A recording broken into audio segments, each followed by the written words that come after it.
1, 2.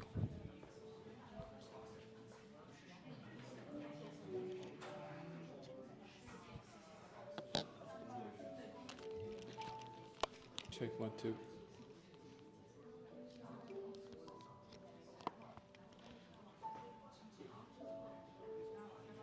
吴老师，吴老师，你得帮忙一下。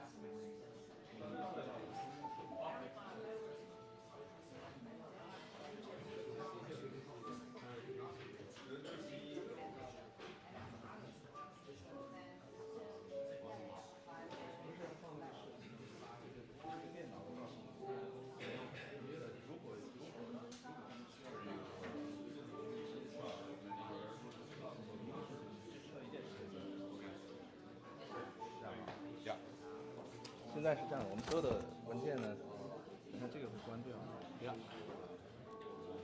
然后这里是这个 PDF，呀，这个 PDF 呢，它是用这个来 L Command 加 L 去把它可以全屏投放。 OK，L 加上 Command，对对对。然后呢，哎，看看这有个，你有个 remote 这样吗 ？No， 不是，有个 remote control 这样。remote control 是 clicker 是翻页的啊。对 OK，所以学生的它这个就可以来一页页翻。是哪个这个往后呢？往后就 OK， 很简单。这个是个点，就是点一个 point。好 OK， 那我要做的就是 Command L。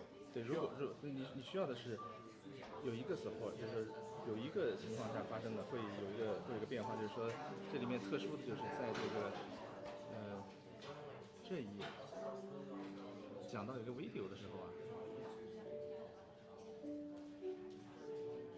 这个 video 啊 Group 6是吧 ？OK， 它放的时候呢，它结束的时候它推不出去。如果它推不出去以后呢，你就帮忙回来，学生在台上如果理解，你就按一个这个 Command L 把它退出去，然后再按一下前进，它就变到下一页，然后你再按个 Ctrl L， 它就回来了，就继续。就是有可能会在这卡壳，其他我都试过没问题。OK， 好，那就这个那我就负责点这个就可以了。对。然后我感觉平时应该让学生自己点。OK， 就可以留在这里，跟他们讲解一下。OK， 需要的就是 Ctrl L 退出来。对，然后再 Ctrl L 进去。对，Ctrl L 进去，对。然后或者用这个点快进就行。是的。OK， 明白了啊。好，谢谢。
Is a piece of paper still here? Oh, Yes. Here. Yep, thank you.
这个是 speaker 中央，这个其实不应该给连接，这是给应该给 YouTube 是这个，这俩都是。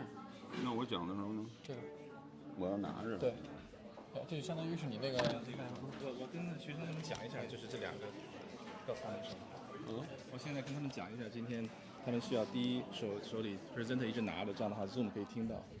第二个这个 pointer。OK， 钟姐，我讲的时候我这样，我要拿那个。拿那个。因为你这个那盘来了以后，你还得给他。我给他，我拿完之后我放回去。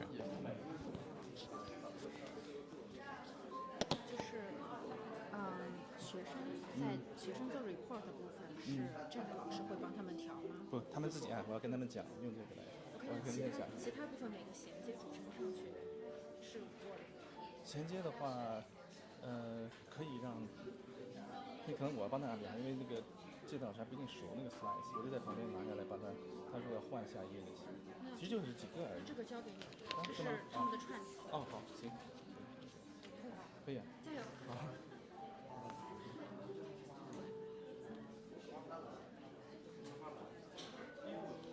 Hi everyone. Hello. I just want to call attention to the presenters particularly, because there are some devices you will be using. So when you're presenting, please use this, because this will help to take your voice to the Zoom that people outside in the internet, they can hear you. Because you can speak, actually, most people can hear you in the room, but this can help other people hear you. So you hold this and you talk. The second, there's a clicker for you to change the slide. So there are 3 functions. On top is a pointer. You click, you can point to any places you want to highlight, want to show people. And there's 2, a major one showing you move to the next slide. If you, by chance, make it a mistake, you can reverse by the lower button. So these are the devices for you. Let's talk shuffly.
Good morning, everyone. Thank you all for joining us today. My name is Xuan Wang, a grade 9 student at the University of Toronto Schools.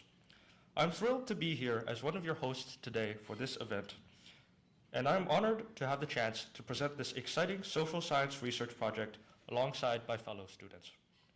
Before we begin, we would like to acknowledge that this land on which the University of Toronto stands. For thousands of years, it has been the traditional land of the Huron-Wendat, the Seneca, and the Mississaugas of the Credit. Today, this meeting place is still the home of many Indigenous people from across Turtle Island, and we are grateful to have the opportunity to work on this land. I would now like to introduce Nancy Wu, who will be co-hosting with me today.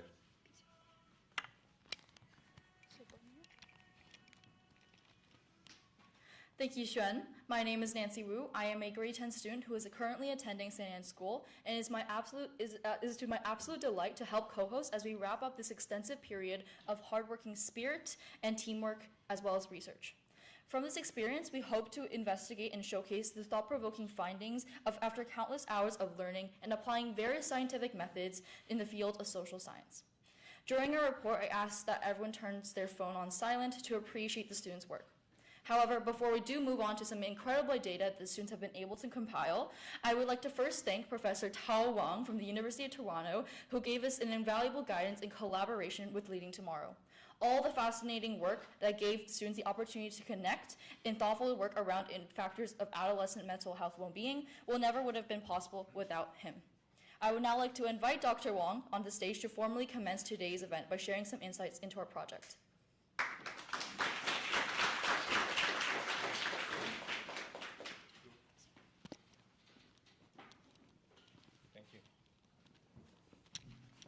Thank you, Nancy and Xuan. Good morning, everyone. Thank you so much for coming to this presentation. We are having a presentation of our social science research project organized by Leading Tomorrow. And I particularly want to thank all the students who participated in this project. I know you are all having a very busy schedule, but you have all spent tremendous efforts across all the stages of the research and accomplished a very complex, difficult project. So I really want to thank you and give you applause for that. And also want to thank the parents who provided great support, both mentally and physically. This project, organized by Leading Tomorrow, want to serve two purposes. One, we want to give the students a taste and experience of academic research. Many people who started to having some different kind of exploration about ideas, studies, and we hope they can carry the interest and in the future contribute significantly to the science. You may have known that 3 weeks ago, one of the professors at the U of T, Professor Geoffrey Hinton, was awarded Nobel Prize. He works at the computer science department, which is not here. Here is the School of Information. He also serves as a member in the Information Science Institute here. So we're not far from Nobel. That's why I hope maybe who can say no. One of your colleagues, the students group here, one day can become a Nobel laureate, right? So maybe this is a start. The second purpose is to cultivate and develop the social responsibility of our next generation. It is very important to think about more than yourself. You think about social issues, think about others who may have more pressures than you. Mental health is one of such kind of important social issues. Like if we have some physical problems, we can go to the family doctor to have body check, but mental health issues can normally be ignored. You don't go to see someone very frequently or easily. So that's why it's important to have an examination about how the mental status of our teenagers are, particularly for the immigrants. We know that immigrants bear more pressure, different kind of situation that you experience more than non-immigrants. So that's why we want to investigate on this issue. And our students refined the questions. They went through altogether more than 30 papers to check what is the important topic. And then we identified that parenting style can be a very important factor. And we want to see how parenting styles can affect the mental status of immigrants. So these passionate, persistent, hardworking students, they have been working through a long process, starting from literature review, research design, questionnaire design, field work. They visited over 600 families, accomplished 500 interviews, both online, offline, and eventually they started also learned a basic Python to do some analysis on data. So until today, they have also separated into groups and developed their own results and present their results. So I think this is a very accomplished project, and through that, for the second purpose, it's also important for people to check the result and learn the implications and how to help our young generation to be more healthy in terms of their mental status. So without further ado, we will have 8 groups to present today. So the 7 groups are naturally organized all along the project, and there's a last group who are volunteers to do some further analysis to present the synthesis of the result. So now I would like to invite the first presenting group, Group 7, to come on stage.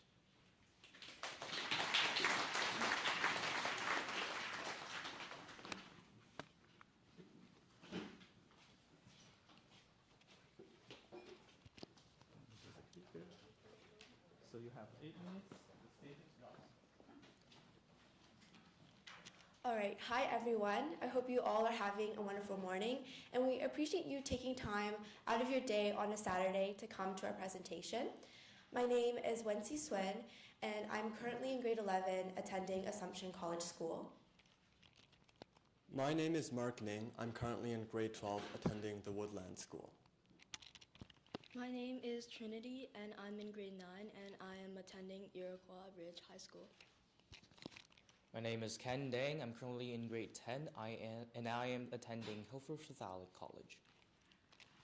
Hi everyone, my name is Belle Guo, and I'm attending White Oak Secondary School. Hi everyone, my name is Yisun Chen, and I'm attending White Oak Secondary School. There you go. So, as mentioned previously, the thesis of our project has been immigrant parenting styles and whether or not it has an effect on adolescent mental health. This is going to be a 2-part presentation for us. We're first going to be going through the research process, and we're going to be talking about the 4 lectures provided to us by Professor Tao Wang, as well as the tasks that we did in conjunction with these lectures. And then we're going to be giving you a brief profile and an overview of the types of people that responded to our research. Starting with the first lecture, we just had an introduction to our research project. We were told like the general plan that we would be following, as well as the events and milestones that we would reach. We also went into things like the research ethics and made sure that we would be following things like the beneficence principle and equity throughout our research process. And after doing these things and having a plan for our research, we went into literature reviews to learn more. So in our literature review process, we dive deep into 2 main topics: teenager immigration mental health and immigration parent educational style. So this allows us to enhance our knowledge in our research topic, refining our understanding of the social issue.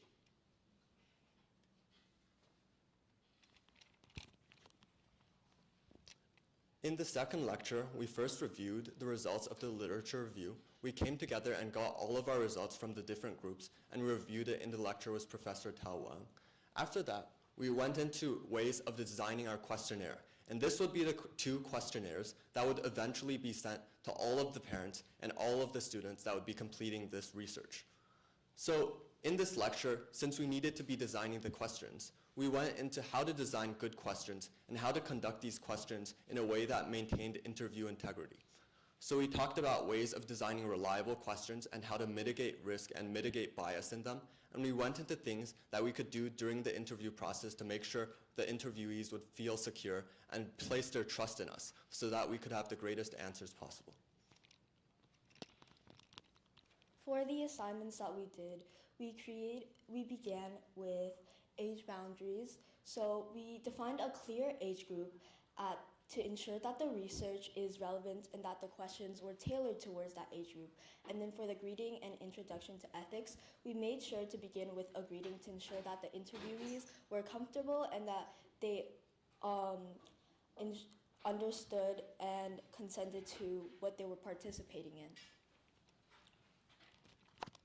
And next, in terms of fieldwork preparation, we learned about the questionnaire development process, but most importantly, tips on how to conduct proper interview following proper interview etiquette.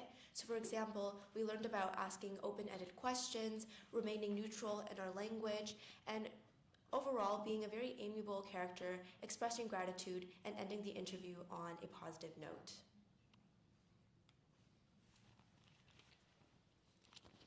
All right, so for the data collection and interview process, I have 3 things that I would like to overview. So first, any good project needs a plan. So naturally, our first step is to make a plan. The largest challenge we've had to overcome is outsourcing families. And so what we did in resolution is to do local outreach. For us, this resulted in a wonderful 600 families that participated. Next we have the process, so the interview process to be specific. This is where we set up times with the interviewee and we gave them questions that they answered. Lastly is the aftermath, where during this we verified the information and also we gave them the volunteer hours. Thank you.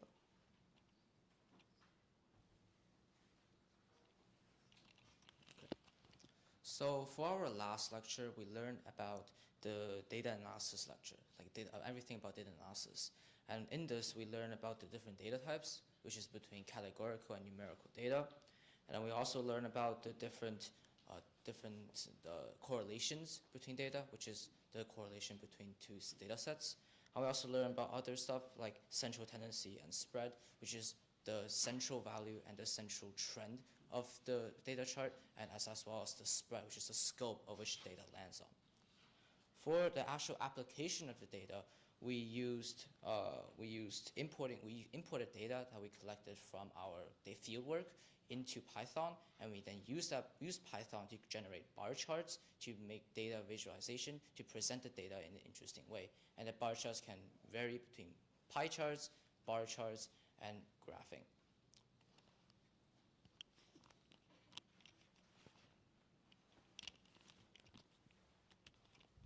And in terms of the interview process, the report preparations was the final way for us to conclude all of our data. So a variety of tasks were assigned to every single group. Some focused on student data like mental health and personality, some focused on parents in terms of their disciplinary style, and some did both and delved into categorical variables like age or gender for both. Regardless, at the end of the day, all reports had 2 main parts. Firstly, a graphical analysis, where teams would use raw numerics like mean, median, standard deviation, code that into Python and Google Colab to produce a graph and a visual representation of the data. And second was the written analysis, where team members would turn the data into meaning and draw educated inferences based off of the visual representations to come to our final observations.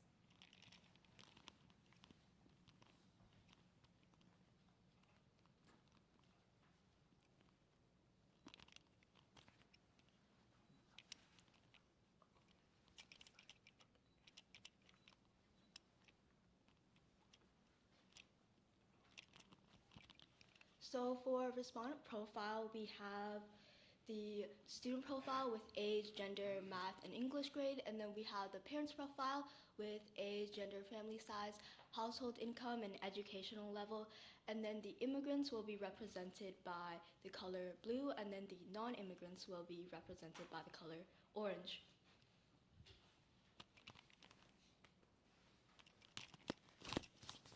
All right, so first we have the student age distribution.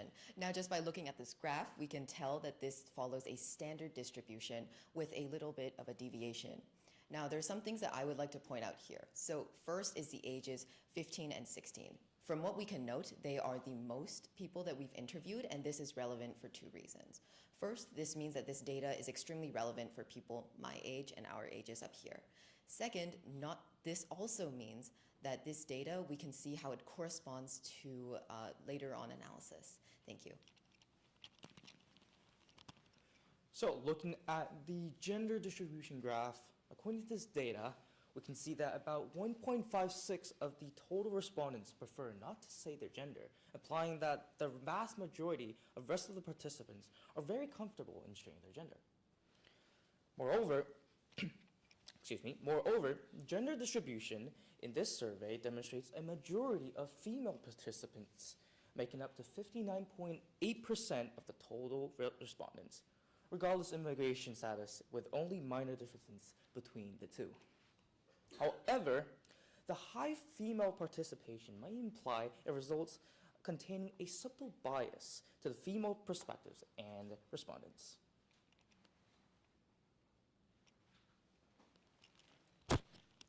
Okay, so although it might look a lot, but I want to simplify it down. When we first look at the left side for the math part, we can see that there's a huge gap between immigrants and non-immigrants in terms of grades. So the majority of immigrants for math lands above 80% in their marks, and also that also applies for non-immigrants. But we can already see a great deviation between the grades above 90%.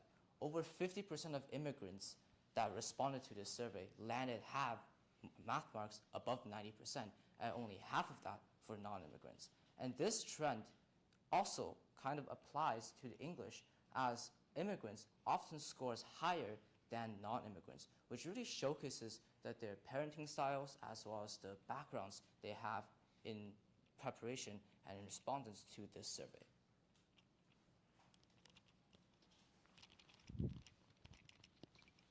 We're now going to move on to the profile of the parents. Firstly, of the parents, the age of the parents that we sampled. As you can see, there is a large bias towards the middle. That's to say the 45 to 49 and 50 to 54 age range. And this can reflect the fact that we use convenience sampling. That's to say, we sampled the people that we personally and our parents know, and this is maybe what caused this skew in results. This also means that this probably reflects more the results of this age group of parents and the education styles of parents from that era. The next thing is the gender of the primary parent. And when we sent out the questionnaire to these parents, we asked that only the parent that was the primary caregiver, that's to say they spent the most time with their children, would answer the survey so that we would have the most relevant results. And as you can see, for both immigrants and non-immigrants, it skewed heavily towards the female side. That can suggest that even within immigrants and both non-immigrants, there is still a skew towards the traditional gender roles of females being the primary caregiver. Moving on to the family size, as you can see for both immigrants and non-immigrants, a family size of 4 has been the most common response. This could be a reflection of the nuclear family structure that a lot of Western countries like Canada tend to push, which is having 2 parents in a family with 2 children.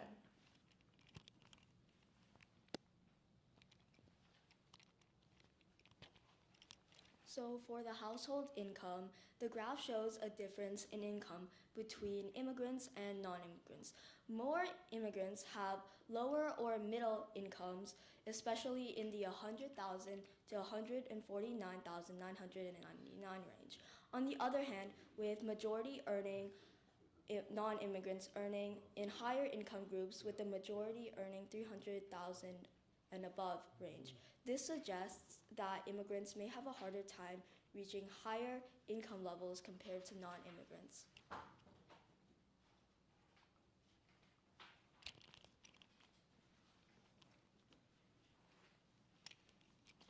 So for the education level of immigrants versus non-immigrants, we can see that the graph is pretty even, as the majority of people that responded to this are graduates from college, and some graduate school, and some of them completed graduation for school.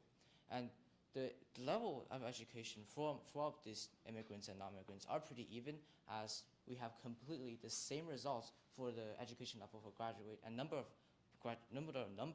immigrants versus non-immigrants for their completed education level of school have responded to this survey, and this trend applies for other education level as well.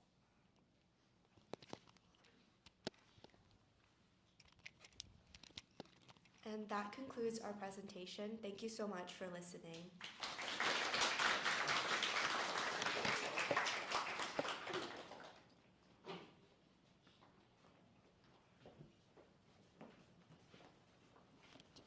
Thank you for that group's expansive overview of our project. I would now like to call on the next group's presentation.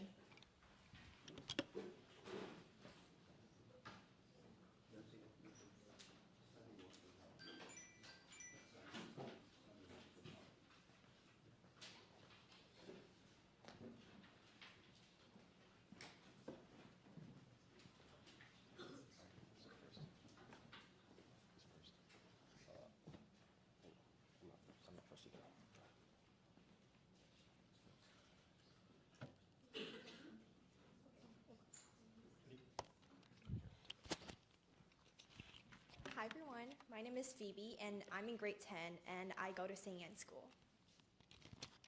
Hi everyone, my name is Sherry. I go to Sir Wilfrid Laurier Public Collegiate Institute and I'm in grade 11. Hey everyone, my name is William. I go to Crescent School. I'm in grade 12. Hey, I'm Ethan. My name's Ethan. I'm grade 10 and I go to St. Teresa Catholic High School.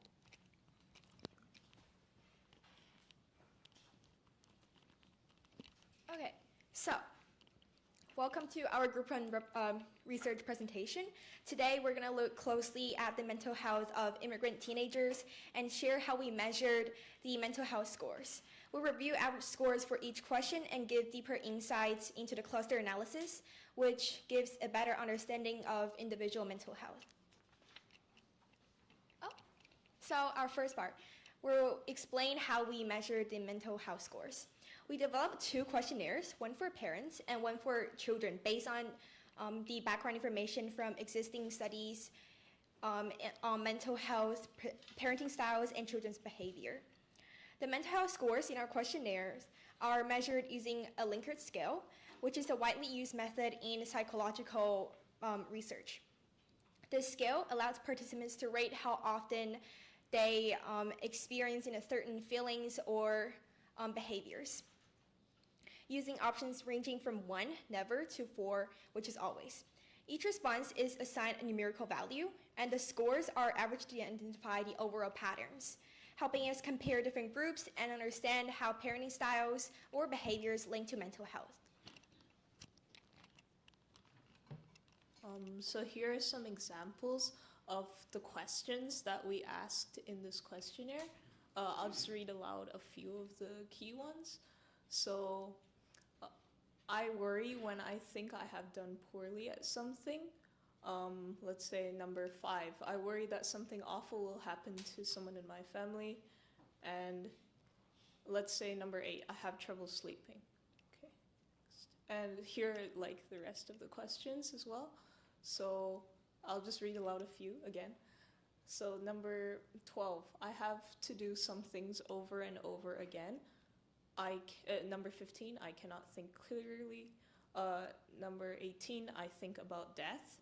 So these questions will help us like determine some of the psychological or mental health like issues or situations that could be present in some of the youth that we questioned.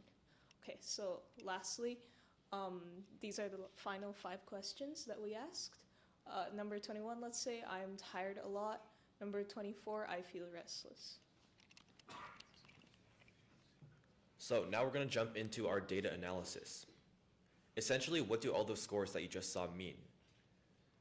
What we had with our Likert scale was that the higher the number was, so the more the immigrant person scored, it meant that the more kind of stress and fear and anxiety that the person would experience, leading to worse mental health implications for them. So the mean, median, and mode of our data were 1.81, 1.7, and 1.7 respectively, leading to a rather uniform distribution and no real outliers, meaning that a lot of our data was relatively low, and it showed that immigrant teenagers' mental health were typically good. But here were some of the highest means, or essentially some of the more outliers. So first at 3.5 is, I worry what other people think about me. At 3.2 is, I worry when I've done poorly at something. At 3.2 again is, I worry that I will make a fool of myself in front of other people. And at 3.1, I am tired a lot. Now, excluding 3.1, because I can confidently say that a lot of even the adults in this room would answer 3 and above for I am tired a lot. The other ones are all kind of related to this idea of self-image, or the concept of the imaginary audience, where teenagers kind of assume that they're constantly being watched and that they're constantly being judged by other people even when it's not true. So, how do these clusters that we eventually implemented into our research kind of help us understand our results better? Essentially, we used a heat map, which is shown up here, to kind of show the difference between scores, with darker colors meaning a more serious issue and lighter colors being a less serious issue. We also organized our results into clusters, with cluster 2 being the most serious results, thus having the darkest colors, and cluster 1 being the least serious results, having the lightest colors, and cluster 2 being somewhere in the middle. And this kind of helped us recognize overall trends, which my colleague will now go on to explain. So here are the characteristics of the clusters. For cluster 0, it's more of a high stress group. So the mean scores of the frequency are the highest, with a range of 3.5 to 1.2.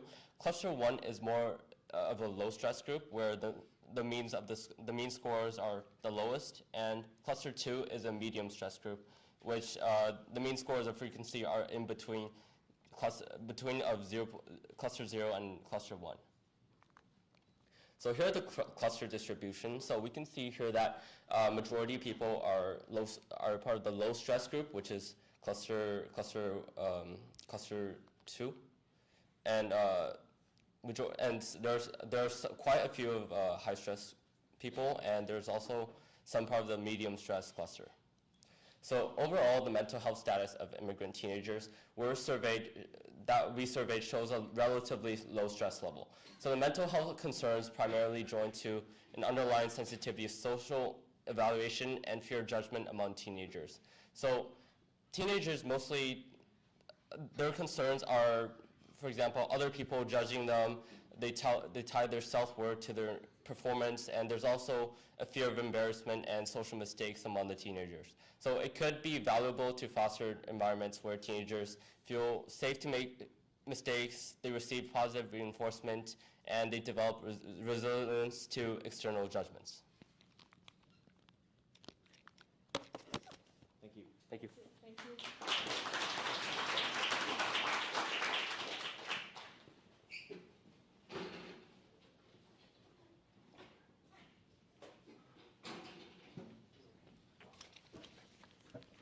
Thank you, Group 1, for that insightful presentation. I would now like to invite Group 2 to continue.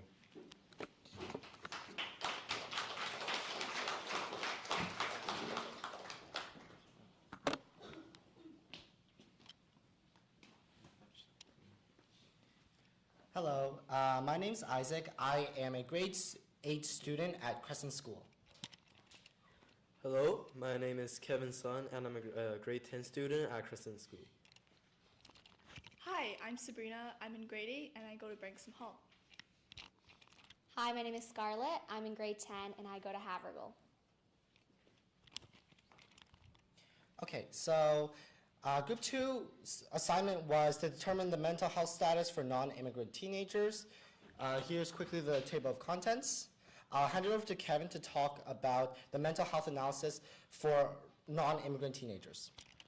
Thank you, Isaac. So first of all, I'll go into this analysis of our data collected. So over here, this is the table of the mean of each mental health variable that was analyzed and included in our survey.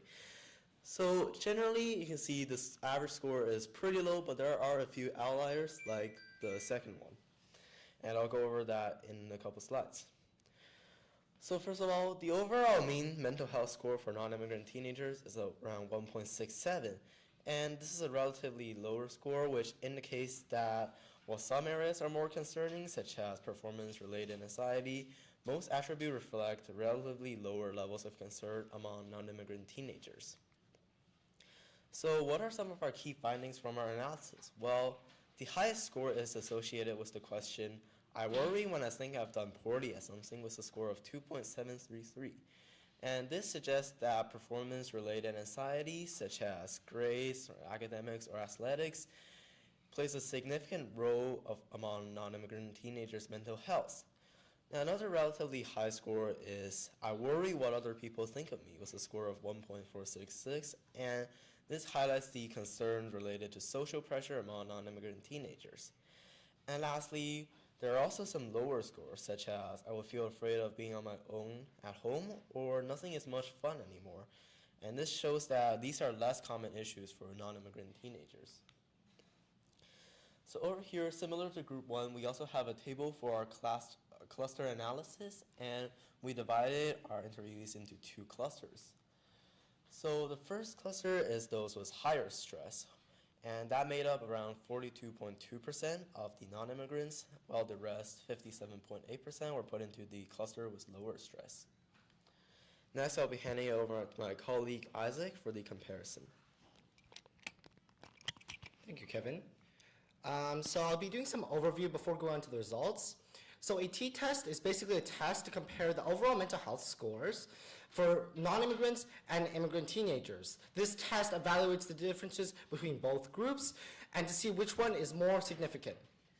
So for mean scores for both groups, for non-immigrants it's 1.68 approximately, and for immigrants it's 1.7 approximately. Even though the immigrant group has a slightly higher mean score, the difference is overall minimal. Okay, so I'll do some comparison between both groups. So for cluster 0, for immigrants, it's 2.27 approximately. For non-immigrants, it's 1.96 approximately. The t-statistic is basically 5.64 approximately. There's no p-value. And for immigrants in the higher stress group are significantly higher mean mental health score than non-immigrants. Okay, so for the low stress group for immigrants and non-immigrants, for immigrants it's 1.35 approximately. For non-immigrants it's 1.46 approximately. The t-statistic is negative 4.29 approximately. There's, again, no p-value. The immigrants in the low stress group have a significantly lower mean mental health score than non-immigrants. Okay, so what has group 2 concluded? We can conclude that non-immigrant teenagers have a low stress level overall. The immigrant teenagers show a more polarized result in mental health status comparing to non-immigrants, which could be caused for a variety of reasons. In a high stress group, immigrant teenagers show a higher stress level than non-immigrants, and in the low stress group, immigrant teenagers show lower stress level than non-immigrants. I would now like to hand it back to the hosts.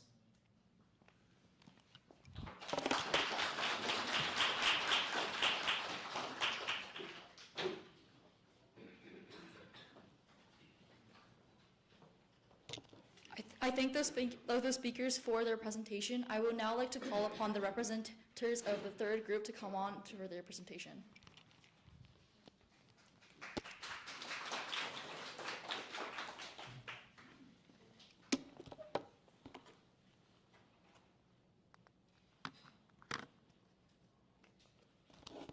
All right, hello everyone. So again, I will be presenting the personality of immigrant students. So the main Group 3 objective was to explain the methods used for assessing personality types, present the personality scores of immigrant teenagers, and showcase the cluster analysis results.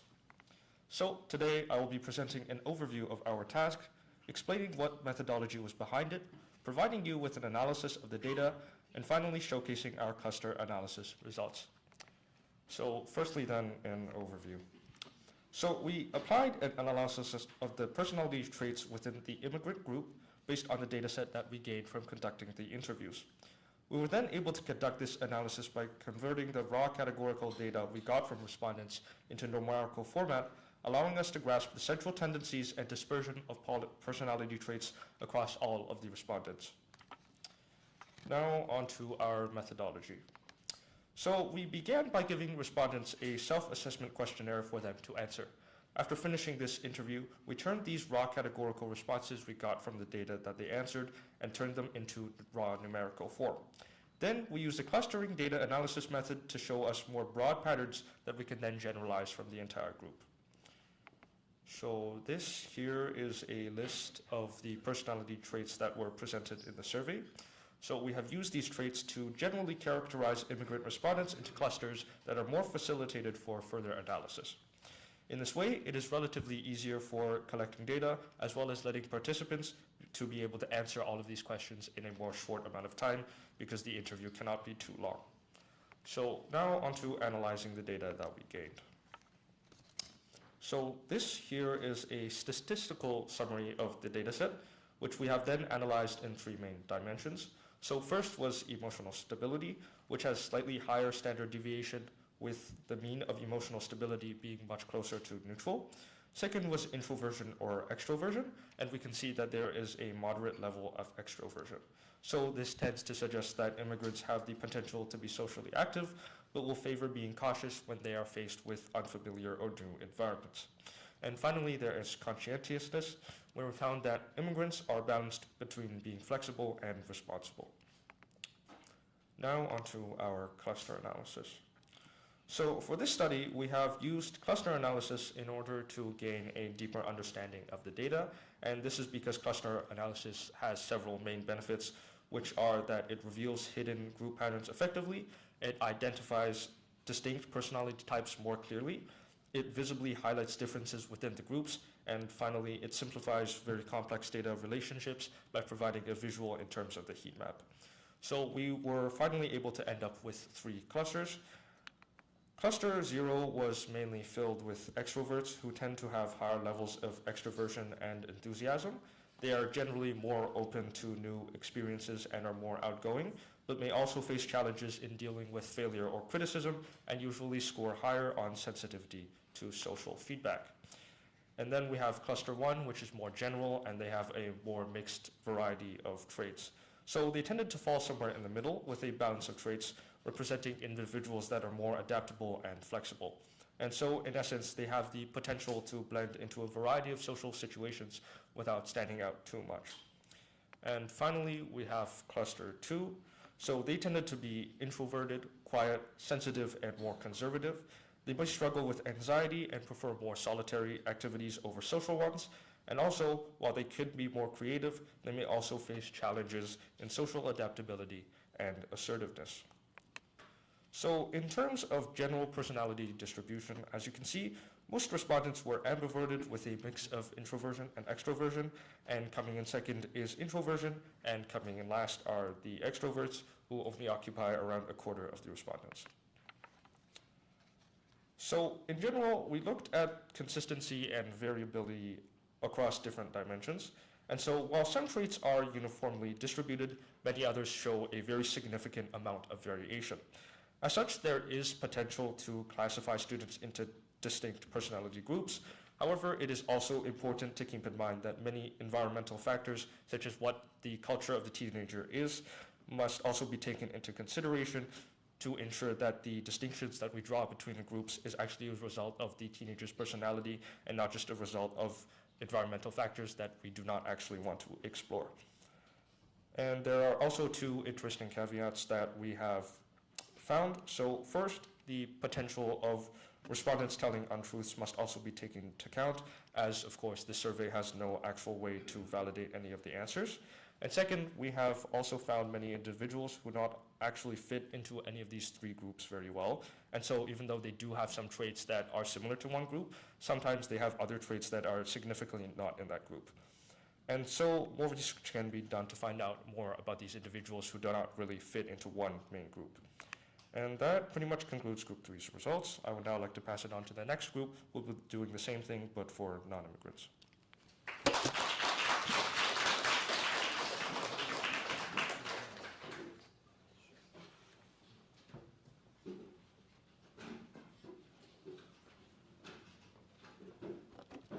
Thank you, Xianhe, for that amazing presentation. Now with my group, we will be presenting on the personalities of non-immigrant teenagers as well as a comparative amongst the two groups of adolescents. So, as introduction.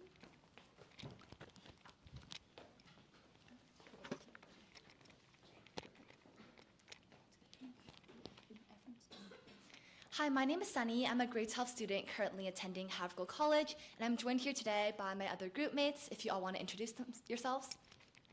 As you've already know, my name is Nancy. I'm a grade 10 student attending St. Anne's School. My name's Sinya. I'm in grade 9. I'm attending Havergal College. My name's Victoria. I'm attending Havergal, and I'm in grade 8. My name is Thomas. I'm in grade 12, and I'm attending Baby Secondary School. My name is Nick. I'm in grade 10. I'm attending York Mills Collegiate Institute.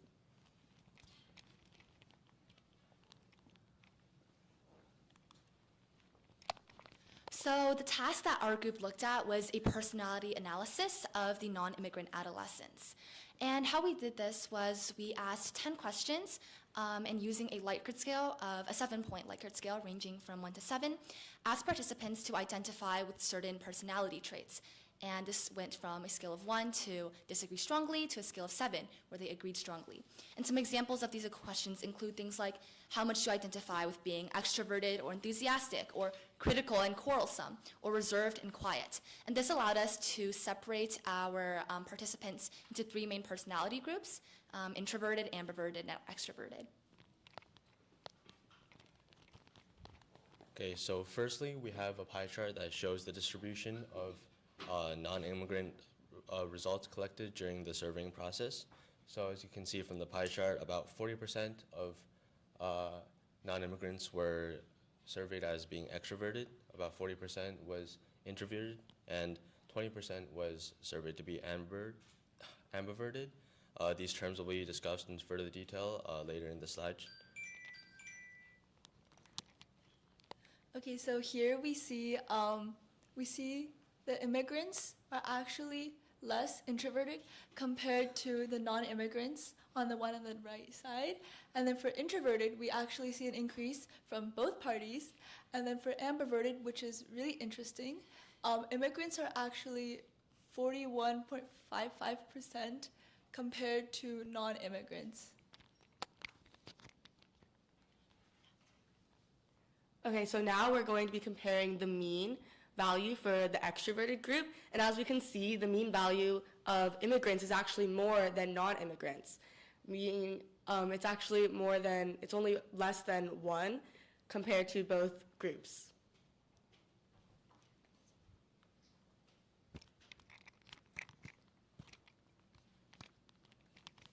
Thank you for that insight. Now moving on to our second group, the introverted group, we can see that we have these 2 means here, and actually we have a higher amount of introverts in our non-immigrant group, which was actually unexpected after looking at our hypotheses. And as we can see here, our numbers entirely are just relatively low for this specific group. All right, now looking at the ambiverted group, and again, just to confirm the definition, the definition of ambiverted is a mix between introverted and extroverted, otherwise known as the social introvert. As we can see here, the non-immigrant has an incredibly high number of ambiverted individuals who excel, who both interact the world in both internal and external ways in terms of their mental well-being. And their mean, although there is a significant difference, still remains relatively close.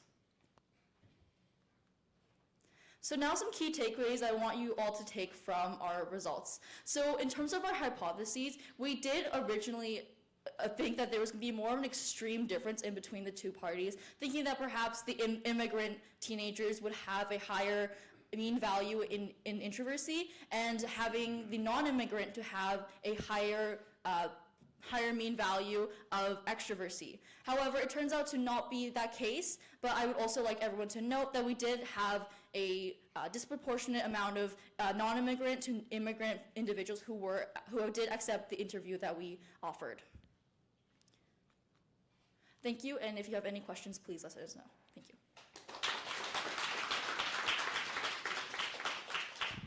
I now call on to the fifth group to present their data.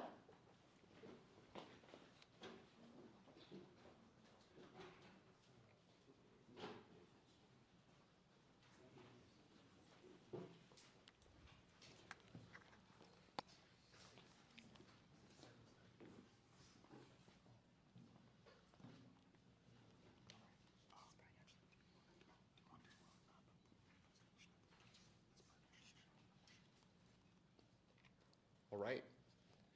Good morning, everyone. My name is Henry. I am a Year 12 student currently attending Upper Canada College.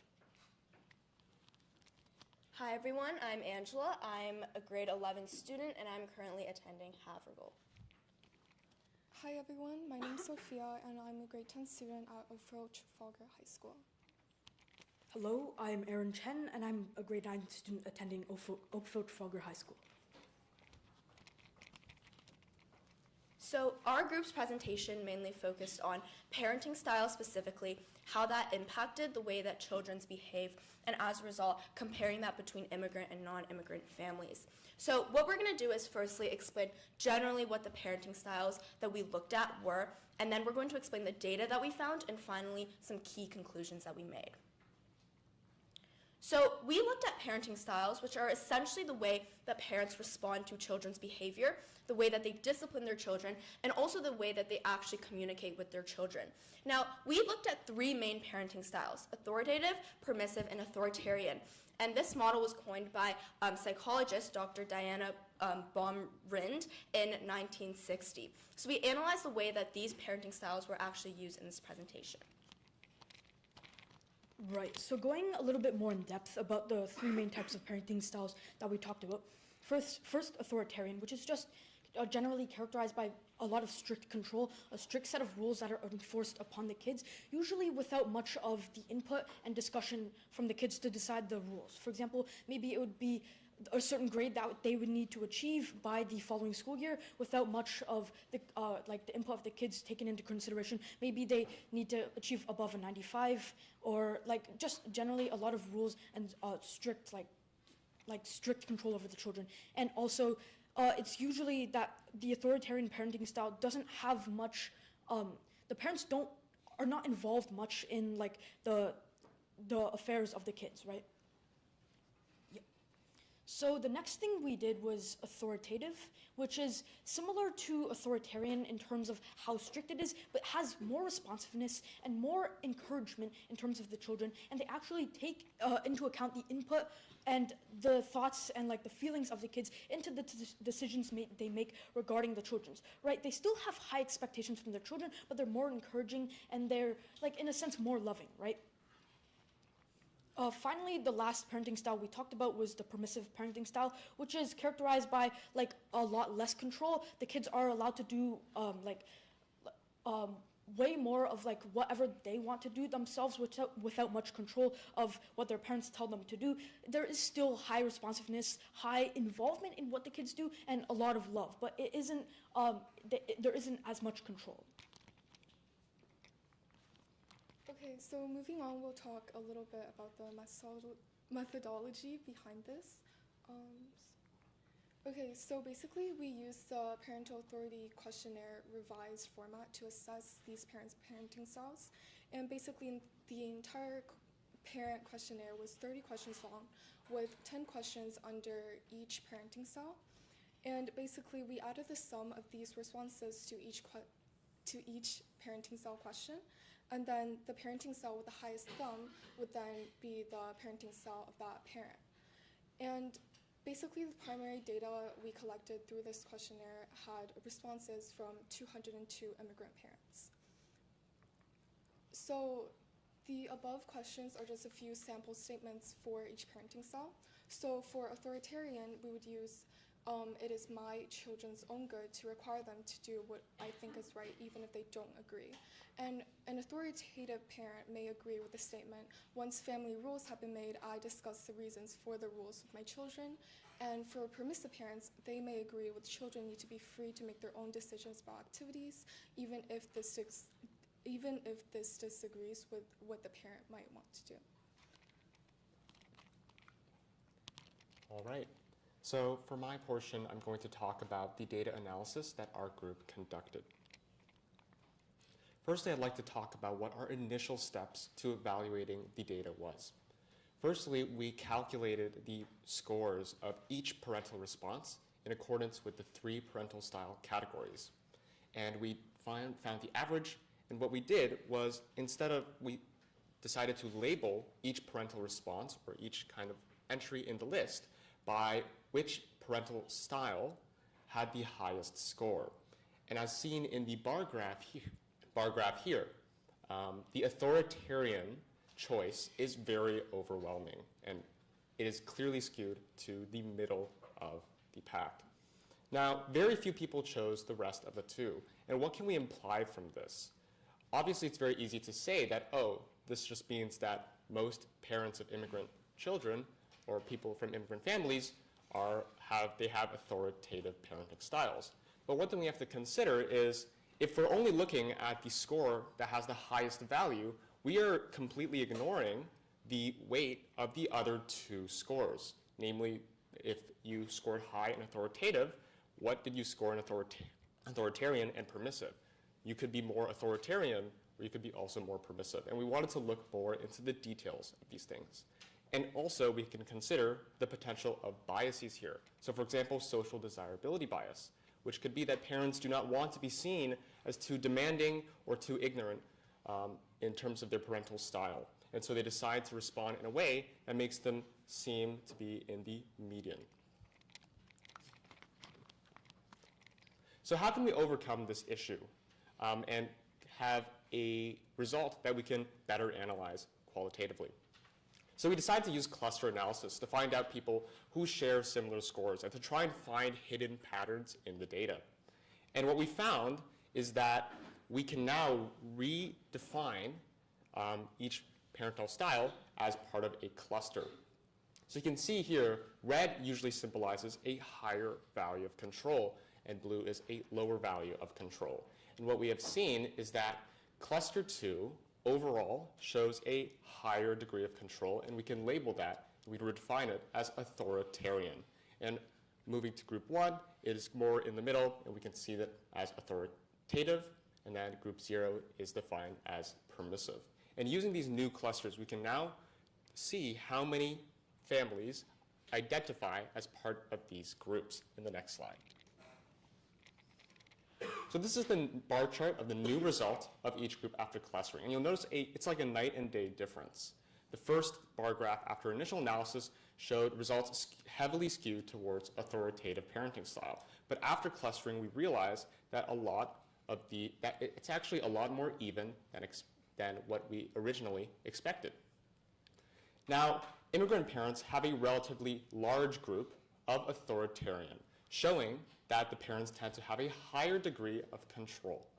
And the classification of these 3 groups can help us compare the impact on teenagers' mental health. And that is for Angela to talk about next. So in terms of what we are actually able to get from our analysis and from our research, so it is commonly expected from societal norms and what we've actually been told that authoritative should be the biggest group, as we've seen in one of our first bar graphs, because generally society believes that parents are very caring of their children. However, the results after our clustering actually show that most parents are authoritarian in their parenting styles and what they actually teach their children, which generally implies that parents, such as immigrant parents, may actually exert more control to their children, may impose stricter rules, and have higher expectations for what their children should achieve. So this might look like more immigrant parents having higher standards for grades and things that they want their children to actually accomplish. But it's also important to note here that there could be a reversed effect. For example, the way that a teenager actually performs and the way that the parent controls a teenager can actually influence each other. So if a teenager behaves in a very undisciplined manner, then parents may, as a result, be more authoritarian in their parenting styles and in the way that they actually approach the dealing with their child. So I think it's important to note that there is a mutual relationship in understanding both of the factors. So that concludes our presentation today. Thank you everyone for listening. We'd like to return this to the host.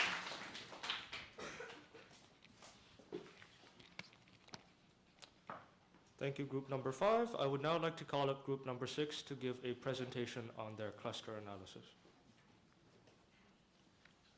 Is Alice here? Alice Lee? No. Okay, so there's a situation for group 6. They sent over a video because most of people there will be attending an exam, etc. So let's, I'll just show their video so that you can see.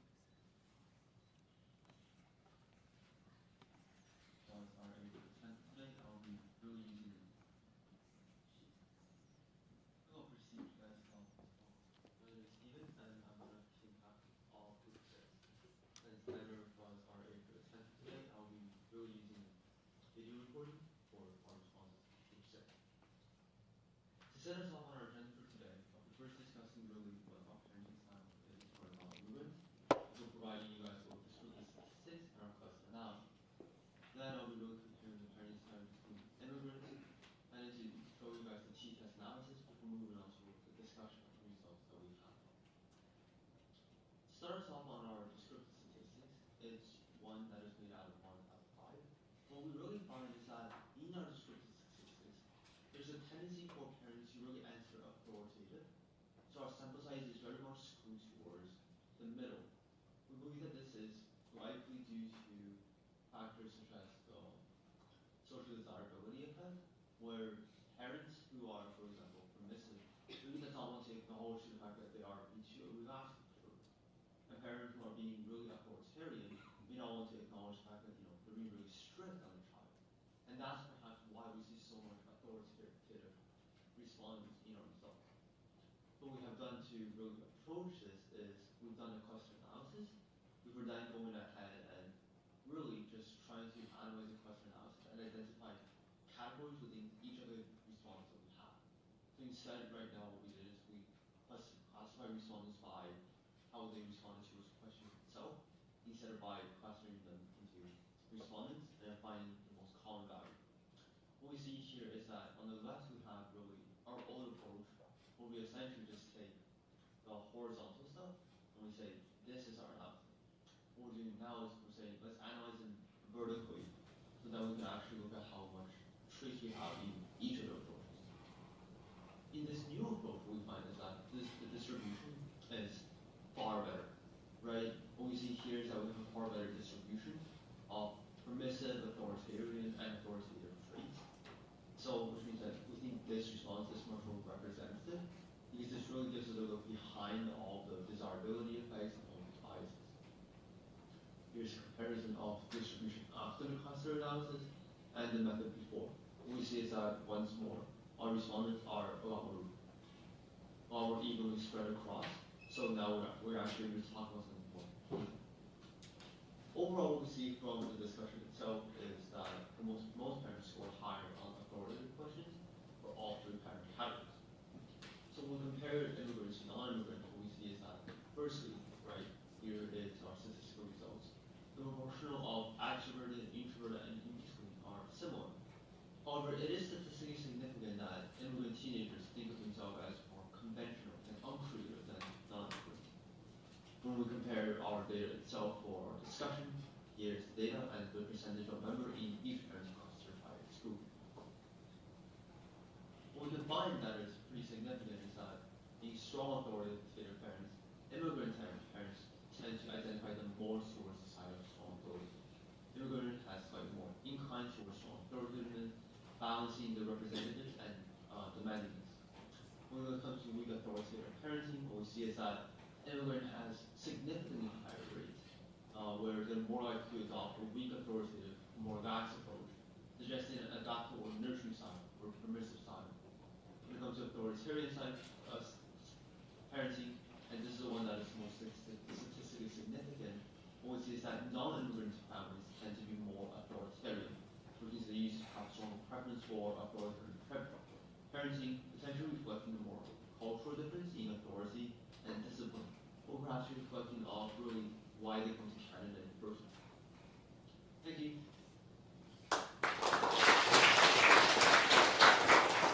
And the speaker is Stephen from Group 6.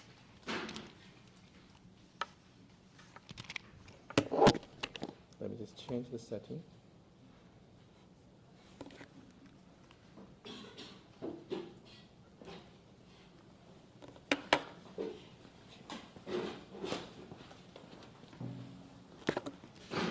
Thank you for all the students who presented previously. What we're going to do now, as this extra group was dedicated to showing the implications of the information to our real world, we're going to be looking at how, on like a more in-depth analysis on both regression and correlation on immigrant teenagers and parents. So what can we do with this information? How is this going to impact the community?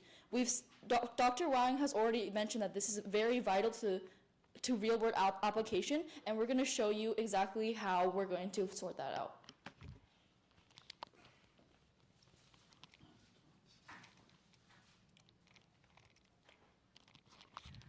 So this is after compiling all the data I've already mentioned. Now we're going to be looking at the factors that influence immigrant teenagers' mental health, and specifically we're going to be going through two versions of analysis. One, which is the correlation analysis, and two, which is the regression analysis that is directly applicable to the correlation analysis that we're going to be doing. We'll also be showing some more insights and again apply this to the real world and how it implicates the world around us. Firstly, just a quick recap of our data discovery. So we're going to be looking at the immigrant teenagers' profiles first. There's a slight skew towards female immigrant teenager respondents, with 15 being the largest age group, with 33% of people responding being 15 years old. And there's a strong bias towards living in a nuclear family, that's to say 3 or 4 people, with over 80% of immigrant teenagers living in such a family. Also, we find that there is a skew towards public school. That's to say, more immigrant teenagers went to public schools than to private schools. Next, a recap of the personality clusters. So we looked at the personality type questions we gave to the students in the questionnaire. And using these questions, using the k-means clustering algorithm, we sorted it into 3 clusters, and we observed that the ambiverted cluster was the greatest with 41% of people, followed by the introverted cluster. And the people that were extroverted and more outgoing made up less than a quarter of immigrant teenager respondents. Next, moving on to immigrant parents, the first thing that we analyzed was their income. In general, most of the families that we interviewed had a higher than average income. This is likely due to a bias in convenience sampling. Many, if not most, of our interviewers were from the Greater Toronto Area, which is where a considerable amount of high-income families reside in. And so as a result, many of our connections to interviewees were from the GTA as well. That said, the fact that there are still mental health concerns in mid to high income families suggests that the issues of mental health could be worse in lower income families and that they deserve greater attention. The next thing that we looked at was the parenting styles that group 5 and 6 did a good job at analyzing. So just to briefly recap, we had 3 main levels of control: permissive being low control, high warmth; authoritarian being high control, low warmth; and then the best of 2 worlds, authoritative, high control, and high warmth. And so perhaps unsurprisingly, many parents did self-identify as authoritative, which suggests that mid-control is the most prominent in our group.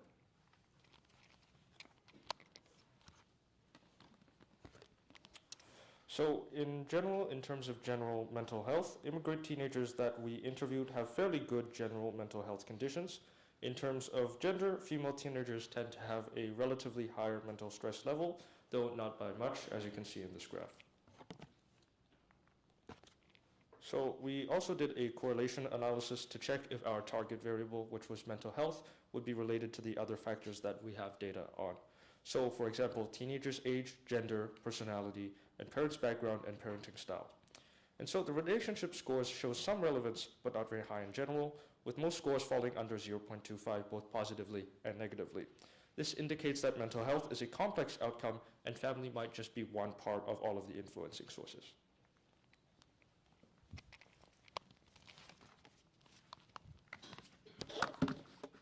So we used the linear regression model to explore how different variables like age, gender, personality traits, and family income affect mental health. This equation here represents our model where each variable contributes to the prediction of mental health outcomes based on its coefficient or beta value. So this table provides us with the results of regression. The estimate column shows the coefficients for each variable, indicating how much each factor contributes to mental health scores. For example, a positive coefficient suggests an increase in stress, while a negative coefficient implies a decrease. The standard error column measures the variability of each estimate, giving us an idea of the reliability of each coefficient. The t-value and p-value columns show the significance of each factor. Variables with lower p-values, typically less than 0.05, are considered statistically significant. In this table, stars next to some p-values highlight these significant factors. For instance, age and gender have double and triple stars, meaning they have a strong association with mental health. So some key learnings that we can conclude from this are that, first of all, when teenagers' age increases, the stress level increases. Female teenagers tend to be more easily prone to increasing stress levels. Authoritarian or high control style parenting leads to an increase in teenagers' stress levels more than other styles, as evidenced by our paired analysis. And teenagers in public schools tend to have higher stress levels than those in private school. So the implications are that among immigrant teenagers, female students, older teenagers, and those attending public schools should be of priority in receiving mental health support. Communication about the risks of high control parenting styles on teenagers' mental health should be advocated. Thank you.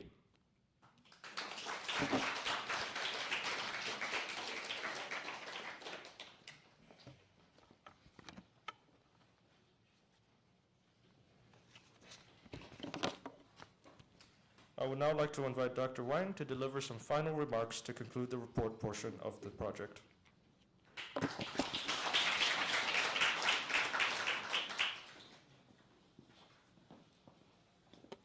All right.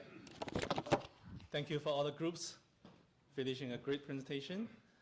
Before I make some comments, any questions from all of you, students and parents, regarding any information, messages that the presenters shared?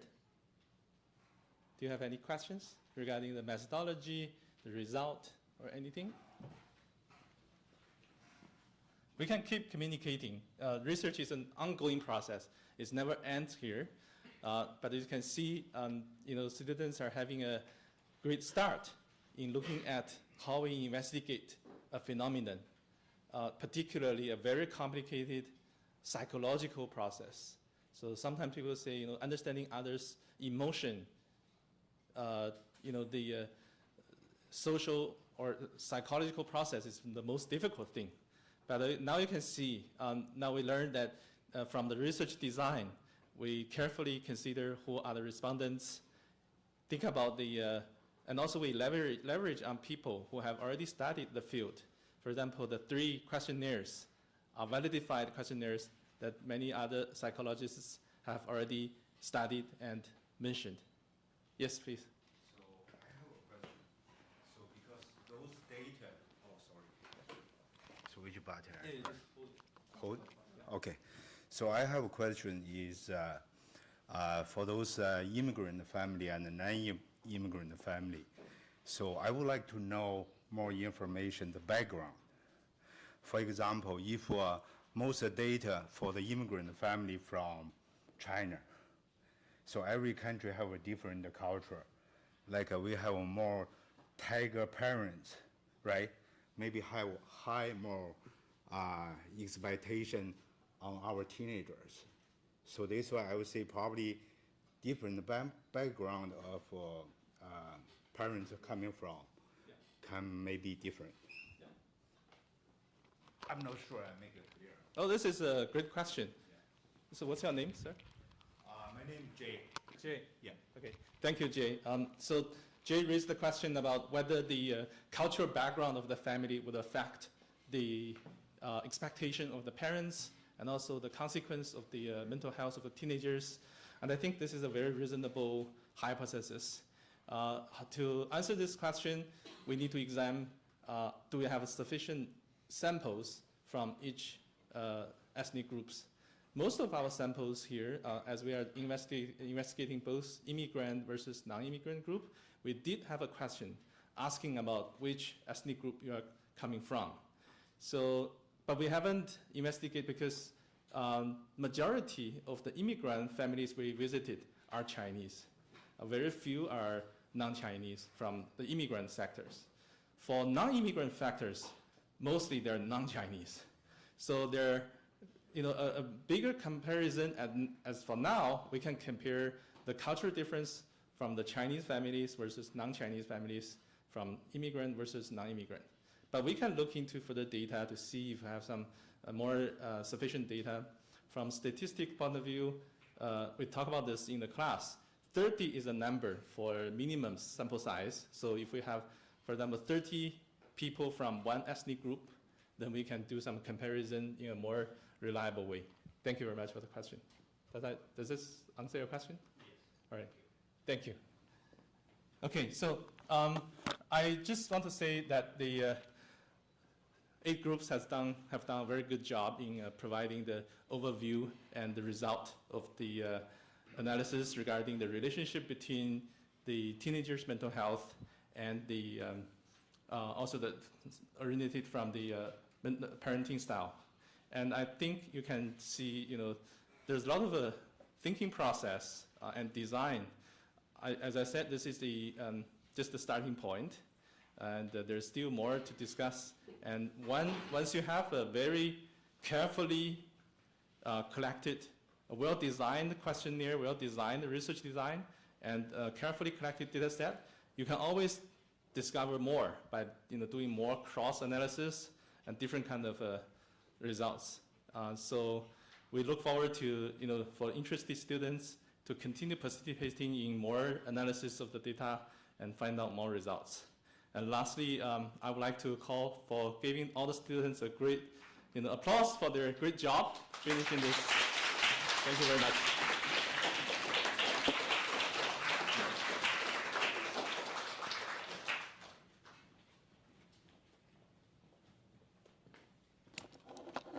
Thank you, Dr. Wang, for that remark. I will now like to hand the microphone to Henry for some additional introductions on the affiliated organizations.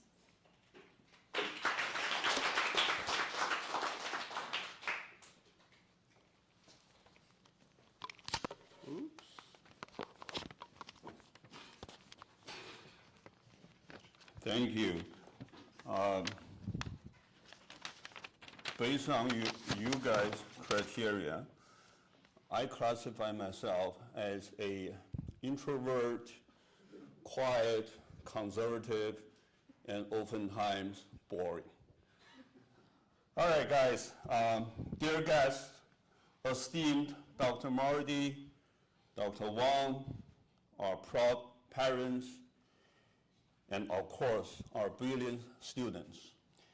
Today, we gather to celebrate not just another day in Leading Tomorrow or Linky, but a remarkable achievement by our students. After 3 months of hard work, sleepless nights, and probably some caffeine, I think you guys have achieved a successful social research project.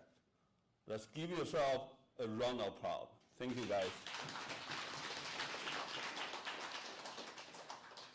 3 months ago, when I first heard of the research project, I was excited, yet some nervous, because we're talking about 3 months of research project by high school students, and we're not talking about just asking to put some pineapples on our pizzas, right?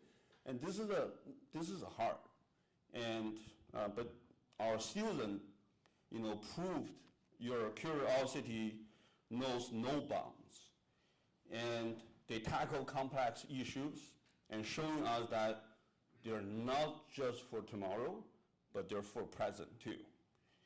In all seriousness, I'm incredibly proud of each student of their hard work, creativity, and determination. So here's to Dr. Wang and all students. Thank you for your efforts, insights, and for reminding us that social research can be both enlightening and entertaining. Let's continue to support one another for our journey of learning and discovery. Let me quickly, I want to quickly introduce Leading Tomorrow and Linky Academy. For Leading Tomorrow, as a non-for-profit organization, our mission is to uplift and empower our community by creating opportunities for growth and positive change. We are dedicated to addressing a unique needs with our community, fostering inclusiveness, and building stronger connections. Through our programs, seminars, events, partnerships, we aim to support students and families and inspire a culture of kindness and collaboration. And let me show you a few events that Leading Tomorrow have created during the past year. And here's a Luna New Year movie carnival we hosted in York Mills community in North York. And we were able to gather more than 300 people and to came to this event. And this is our summer fair, a movie night with love, and this is a charity event. All the proceedings went to Sick Kids Hospital. And we have hosted numerous seminars and lectures, including the high school study plan, college admission, and most recently we had a seminar talking about the medical school admission, the highly populated healthcare related program during the college. And here's Linky. So Linky is basically a enrichment and enhancement program. And we aim to empower our students to develop critical skills, leadership abilities, academic excellence through specialized programs. Our goal is to shape confidence, articulate and analytical thinkers who stand out in competitive college admissions. And I'll give you a real quick outlook about the program that Linky offers. So we offer basically 3 categories in the programs. The first one is communication, and we offer from parliamentary debate, model examination, mock trial, which is a law competition, DECA is a business competition, HOSA is a medical science competition, including English literature and writing contest as well. The second category we offer is STEM, right? Math contest, math curriculum. We have a physics, chemistry, biology, computer science, and such. And in our standardized test category, we offer SSAT, SAT, AP, and IBs, right? On top of the 3 categories, we also provide admission consulting, which will help our students with their private high school admission application, undergraduate college application, and college graduate level master application in both US and Canada. And this is the Linky students for their top university destination for 2024. And you can tell, our students in 2024, they did pretty well, right? We got, all the top colleges on the map. Here, this is our IB tour. I hope some of you guys have already been there. I know I can call a few names. I've been to this IB tour. If you guys are interested, we have another one in the coming March, March 9th to March 16th in 2025. And we're going to tour around the actual Ivy League, right? From Cornell to, we end at Dartmouth and back to Toronto after that.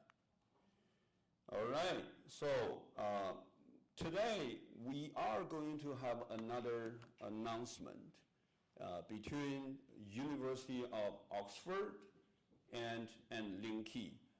It's going to be hosted next year in April. And this is Oxford University's first Model United Nations Conference in North America.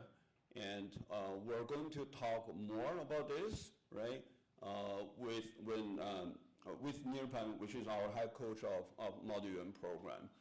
So Nirpan is here. I'm sure you're ready. So let's bring him up. Okay. All right, guys. Thank you. Yes.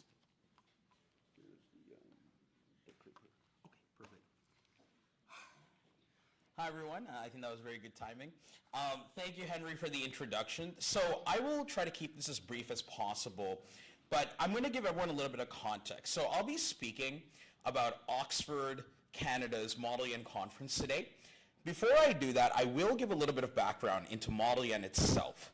Can you raise your hand here if you know what Model UN is? Okay. Can you raise your hand if you've ever done Model UN before? Okay, pretty good numbers. So what I'll do is I'll try to recap, I would say, the key details, and then we'll go into Oxford Model UN Canada. So Model UN, very simply, is a simulation of the United Nations. It's where students get together, discuss and debate world issues from the position of representatives of the UN. So what students do in a Model UN conference is simple. They debate, they discuss, they negotiate, and they just try to solve some of the most pressing issues that face our country today. Something to keep in mind is that Model UN is not purely a debate-style activity. In Model UN, you're not only debating, you truly are trying to negotiate, form blocks, and find compromises that are unusual, difficult, or just plain creative. So in the world of Model UN, one of the most exciting things you will notice is that these conferences are absolutely massive. You are looking at events where there are over 1,000 people on average at university-level conferences, and it is the most popular extracurricular activity in the world.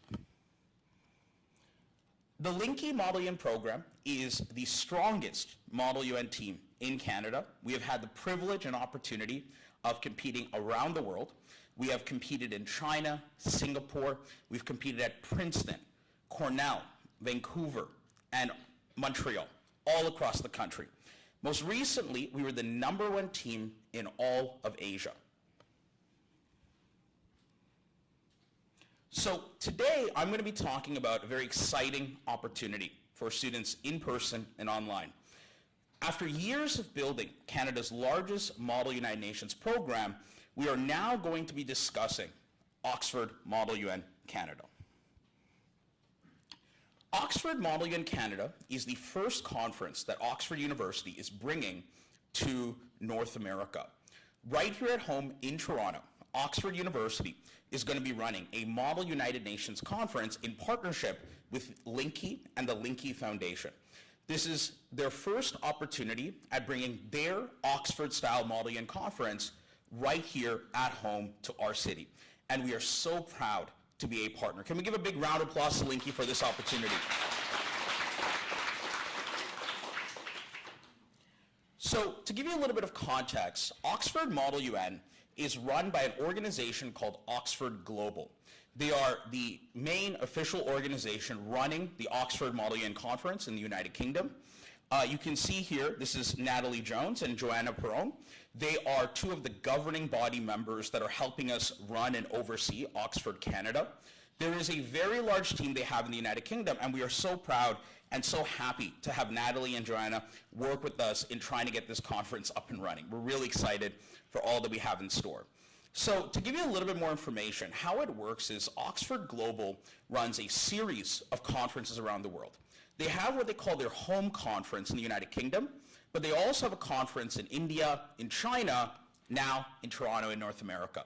So Oxford University has been running a conference for decades. This is an established UK-style conference. I will admit, if you've done Model UN before, the things that you see in the United Kingdom are a little bit different. Whereas our style of Model UN kind of reflects a mix between the United Nations and I would say North American style governance. What you'll see with Oxford Global is their Model UN also has elements of British government as well. So some of the terminology, some of the language reflects a little bit about how they do Model UN, which is really cool. So our conference is expected to have around 1,000 students in attendance. We are expected to become the largest conference in Toronto overnight, and that is based on relatively conservative estimates. We are going to be running 10 committees, 4 general assemblies, 4 eco-SCOCs, and 2 large-scale crisis committees.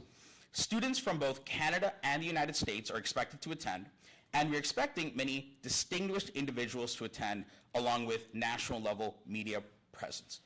And one thing I want to mention about why we really brought Oxford here is that the reality is, in the world of Model UN, some of the most famous conference opportunities don't exist in Canada. Right now, we often travel to Princeton, Cornell, all these famous universities, because those are usually where the most prestigious awards are available, at least when it comes to Model UN. But now, students will have a chance right here at home in Toronto to compete at an Oxford conference. We think that not only is this a prestigious opportunity, it's an accessible one.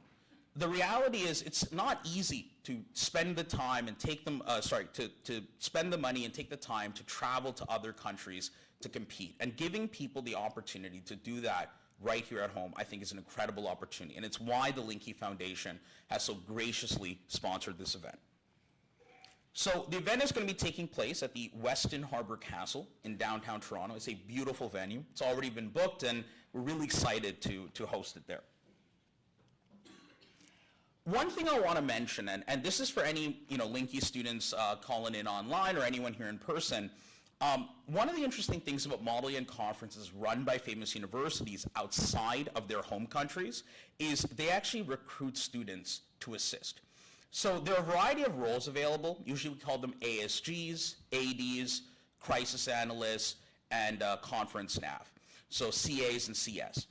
And one of the reasons why these opportunities exist is this is a chance for students to organize and help learn how to run Model UN conferences of the highest levels. And it has now become a prestigious opportunity in and of itself, often rivaling winning awards. That's why when we traveled to Singapore earlier this year, some of our students flew not as competitors. They actually had to go through 3 rounds of interviews to be selected as judges. So for us, when we do these kinds of competitions, it's not only a chance to win, it's a chance to help organize. So right now in Canada, not a single opportunity exists to organize any famous conference, not for Harvard, not for Yale, not for UPenn, not for MIT, not for Oxford, at least until today. So I'm not going to go through all of these roles in extensive detail, but what you guys should be aware of is we just finished a round of applications internally in the Model UN program. We had nearly 100 applicants. We have selected the best students amongst them, and we'll be releasing the details tomorrow. However, we have a few more staff positions we'd like to open up for the broader Linky community. We know we have some excellent debaters, DECA champions, mock trial students, maybe even some math and physics students. So if you're interested in helping us run a conference like this, we would love to have you involved. We are actually opening up just a handful of spots. You can see here we have a few positions for crisis analysts and conference staff that will be available starting very soon. So starting, I believe, tonight or tomorrow, we'll be releasing a separate application for non-Model UN students if they would like to help us organize this event. You don't need any prior experience. Normally you would, but instead we're going to be willing to train and get people up to speed. This is really just a thank you to the larger Model UN community. We know we have some amazing students here at Linky, so we really want to support them however we can. So if you're somebody who's eager and looking for an opportunity, we got it for you. And normally the application process is very extensive. For Oxford Model UN Canada, we're going to keep it relatively simple. We are going to simplify things, so even if you have no previous Model UN experience, we are more than happy to accommodate you.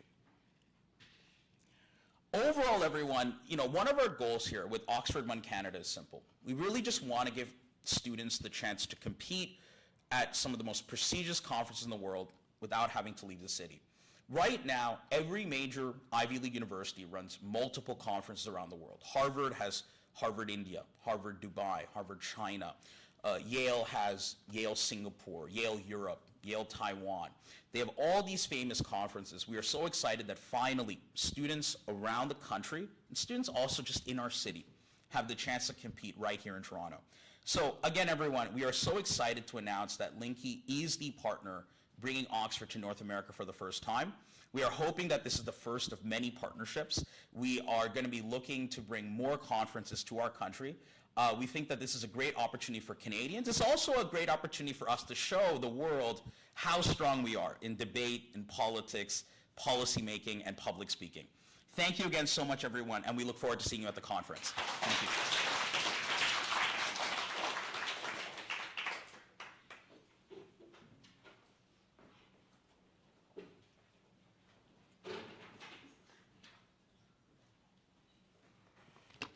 Thank you, Nirapan, for the important announcements. I will now invite Dr. Moridi to come up onto the stage for a few remarks.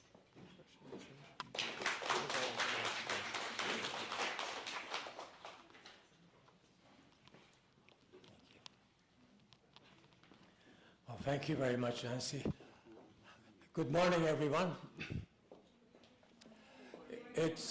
Thank you. It's really a great pleasure to be here this morning, and I feel lucky to see myself amongst all these young people and also parents.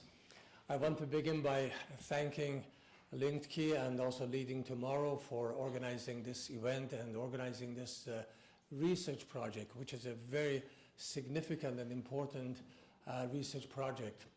And indeed, I want to thank Mr. Henry Liu for his leadership, and also Dr. Tony Wang for his supervision for this research project, and a very significant research project when you look at it, its impact on our society. As we all know, Canada is an immigrant country. People came to this country, started maybe 500 years ago, and this process of immigration continues. I came to Canada 34 years ago in 1990, and maybe some people came yesterday, and today they became Canadians. So we all came from various parts of the world, except the indigenous Canadians who have been here for thousands and thousands of years, but the majority of population, we all came from all over the world. Immigration is a process.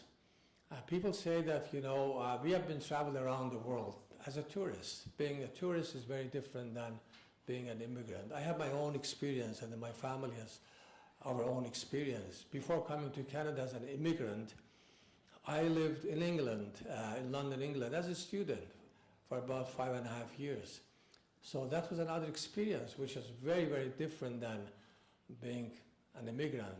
We were there as international students, or foreign students, as they called it in England. We call international students, they called it foreign students. But in any case, that was a different experience. And then, of course, after that, we traveled many countries, maybe 30, 40 countries, on various business or conferences, etc. But when we came to Canada as an immigrant, that was a different story. We really felt the difference. And of course, when we came in 1990, Western world, Canada and the US and Western world, they were facing a very severe recession. So the economic situation was very tough, and job prospects were very tough.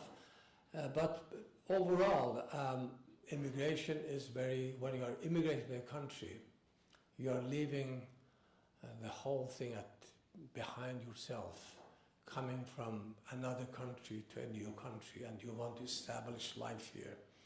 So that, as I said, it's a process, and you go through that process.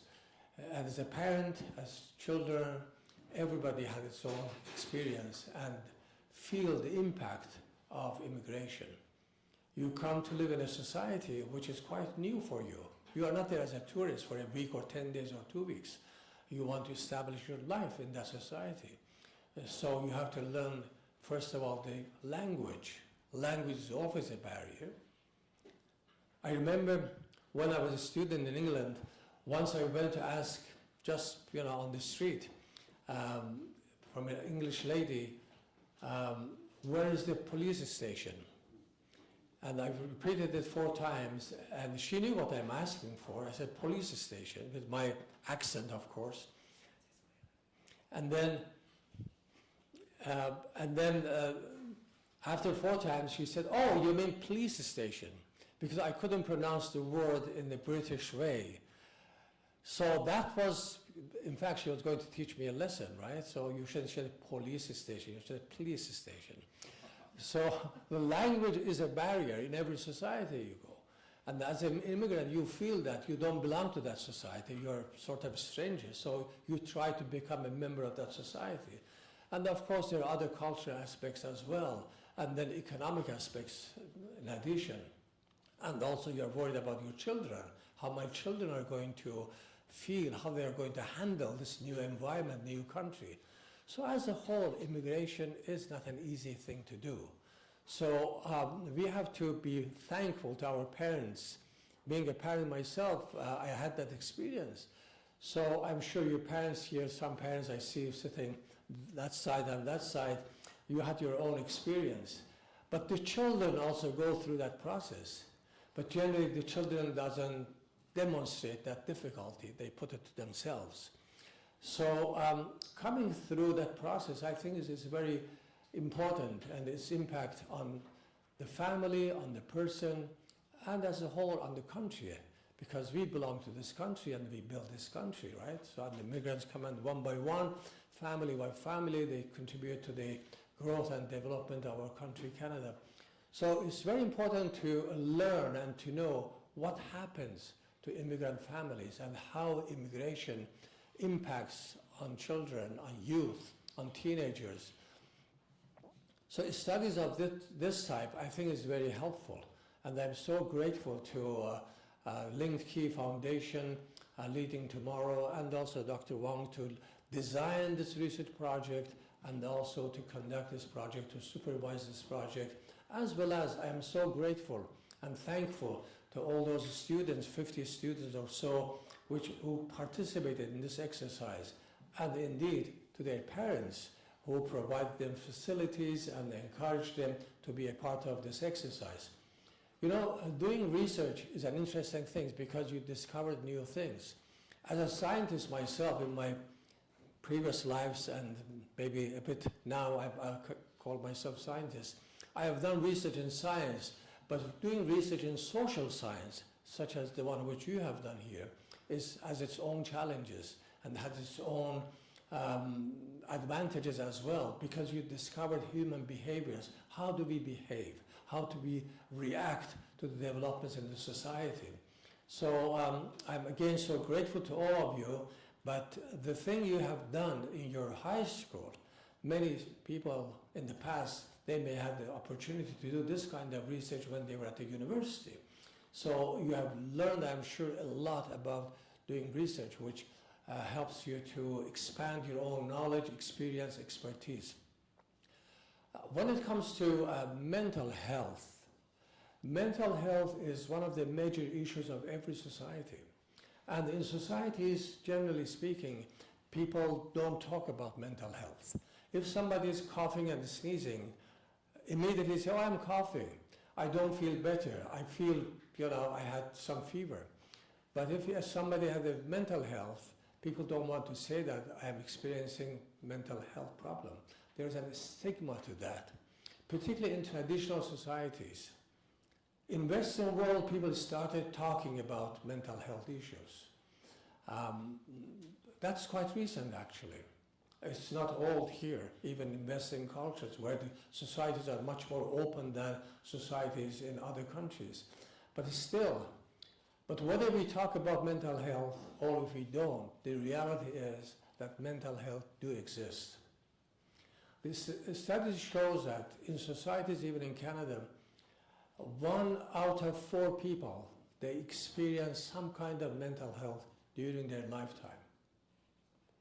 So it's like, developing flu. Almost everybody gets flu in their lifetime. Maybe all of us do. But when it comes to mental health, 1 out of 4 of us, 25% of the population for sure, they get some kind of mental health. Some would be severe, some would be mild, some would be maybe little. But this is the disease many people experience this during their lifetime. So it's not only 1 or 2 people, 25% of the population. So for us, as a family, as an individual, as a country, as a province, we need to tackle this issue, to understand it. But again, when it comes to the immigrant families, of course, there's an additional reason that those people face with mental issues, because they experience hardship. You know, coming from one country to another country, you lose your identity when you come to another country. Well, not exactly, but fortunately we are in Canada, we accept multiculturalism. But if you immigrate in a country where there's no multicultural policy in that country, everybody has to become, for example, I'm not going to say any country, but that makes it much more difficult. But we are rather fortunate that in this country we can keep our own identity, we can keep our own culture, we can keep our own language. But in the meantime, we have to learn Canadian way of life, we have to adapt this new society. That also creates its own challenges. So when it comes to mental health, in addition to those 25% of the population who experience mental health, but the immigrants, of course, they experience much more, they're more prone to mental health, particularly the youth. And the youth, as I said, they may not be bringing this up with families, with their parents, but it is there. So it is very essential for us to understand this issue. And I'm so great that Leading Tomorrow made that initiative so that at least we have some understanding of what's happening to our youth. And I hope that Dr. Wang takes this to another level in terms of making this much more broader studies in a more academic sort of level, and then giving advice to the governments, to both federal government and also provincial governments. That's what's happening in our societies. In Ontario, you may know that now we have a minister, associate minister, responsible for mental health issues. And I am sure that his ministry will be delighted to learn about the findings of this study. So again, thank you everyone, particularly the parents for encouraging their children, the youth, the teenagers, and also the researchers. I'll call you researcher now, not the teenagers, the researchers, for conducting this very valuable research. And finally, I was so delighted, Henry, to hear that LinkedKey and Foundation is teaming up with one of the most prestigious universities in the world, Oxford University, to have their Model UN conference in Canada, in Toronto. I think that's a great achievement, not only for LinkedKey, but it's a great achievement for the City of Toronto, for the province of Ontario, and indeed for our country, Canada. Oxford University, as I'm sure you know, is one of the leading universities in the world. Actually, I visited that university once when I was a student in London, England. A friend of mine was studying there, so I went to see him. But I have read a lot about this university. It's one of the oldest universities in the world, about 700-800 years old, with very long-standing traditions. So bringing that university's Model UN conference to Canada, to the city, is a major, major achievement for LinkedKey. And also, as I said, it's a great opportunity for the City of Toronto. It's going to put our city on the map, and thank you very much, Henry, for doing this. So all the best for everyone, and keep doing research, keep learning, and the future is yours. So thank you very much. Merci beaucoup. Thank you.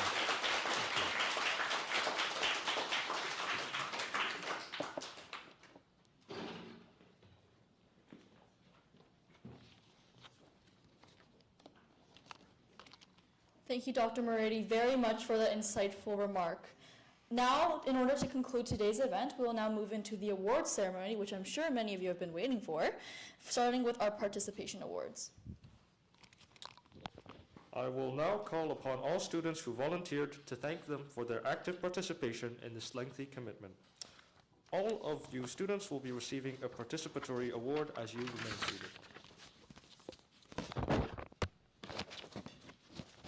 Thank you to Erin Chen, Alex Song, Alice Hu, Alice Lee, Angela Liu, Annie Luo, Belle Guo, Kaylin Lee, Candice Tang, Catherine Luo, Cindy Liu, Cindy Yang, Sinya Lin, Daniel Yi, Eason Chen, Ethan Chen, Genesis Bo, Heidi Yang, Henry Liu, Hong Yi Sun, Isaac Fong, James Lee, Jenny Liu, Gianni Liu, Jimmy Lee, Ken Dong, Leslie Kerr, Mark Ning, Michelle Zhuang, myself, Nick Rahimi, Patrick Wong, Phoebe Lee, Raina Xue, Sabrina Wu, Sarah Lee, Scarlett Liu, Sherry Ahmed, Sophia Huang, Sophia Zhang, Sophia Zhao, Stephen Zhang, Sunny Yang, Thomas Liu, Tiffany Fu, Trinity Liu, Victoria Xiang, Wenqi Sun, William He, and finally Xianwen Huang.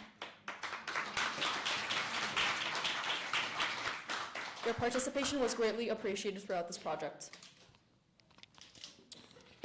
We will now continue into the distinct awards to award students who have displayed outstanding strengths in various categories throughout the journey toward this final presentation brought to you today.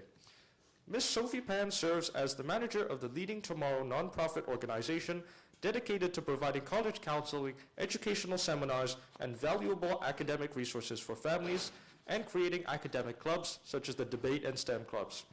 Under her leadership, Leading Tomorrow has empowered students with platforms for growth and leadership and learning, engaging hundreds of students in in-person practice, helping them develop essential leadership skills through teamwork and exploration. I would now like to invite Ms. Pan on the stage to present the Learning Dedication Award. This award acknowledges students who have demonstrated passion, commitment, and engagement during the learning process. Those receiving this award are Heidi Yang, Raina Xue, Tiffany Fu, and Nick Rahimi.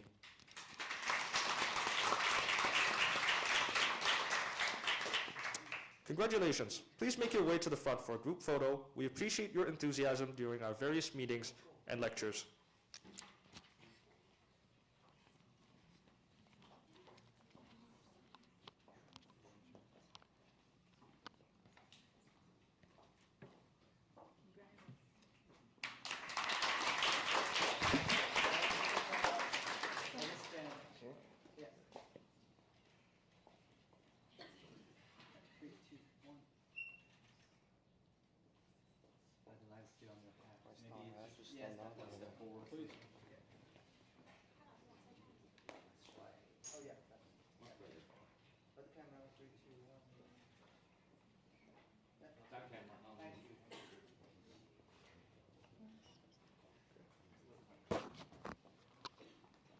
Again, another round of applause for those who have received this award.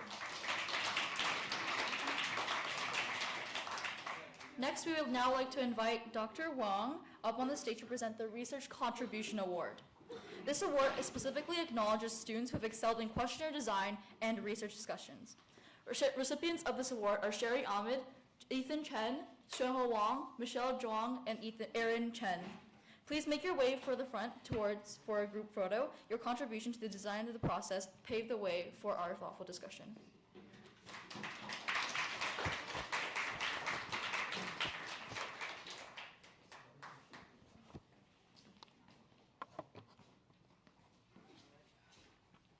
Congratulations. This is you. Sherry. Thank you. Aaron. Congratulations. Let's take a picture over here.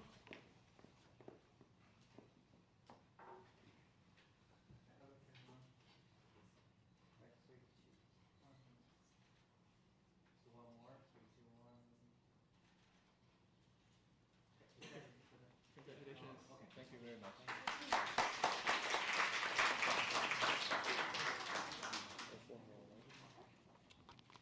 We would now like to invite Henry on stage to present the Group Leadership Award. This award specifically acknowledges a student who has demonstrated strong leadership in group work, bringing students together to execute various tasks and express a strong sense of motivation which influenced other group members to match their same energy and effort. Congratulations, Mark Ning.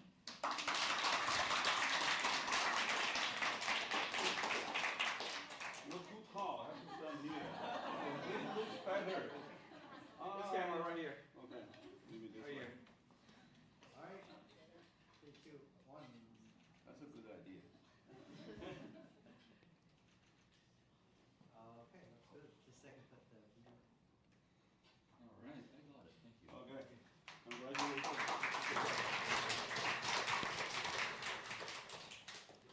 Lastly, we invite Dr. Moridi to present the Distinguished Research Achievement Award.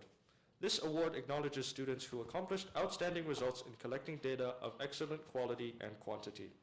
Congratulations to Cindy Liu, Michelle Zhuang, Ethan Chan, Nancy Wu, Sophia Zhang, Sophia Zhao, Wenqi Sun, Sarah Lee, and myself.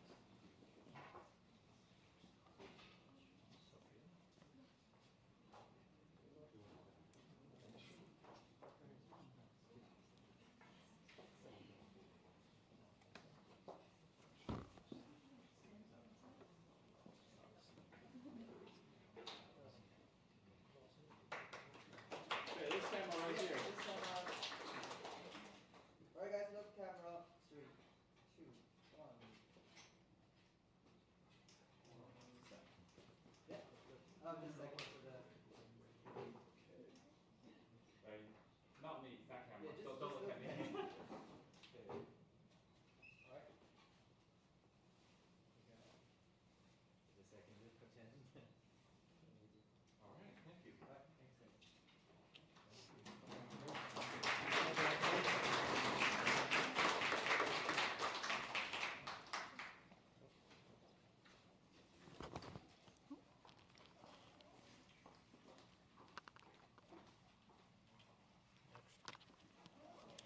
Another congratulations to all of those who have received awards for their various impressive feats and character which led to the success of our research project.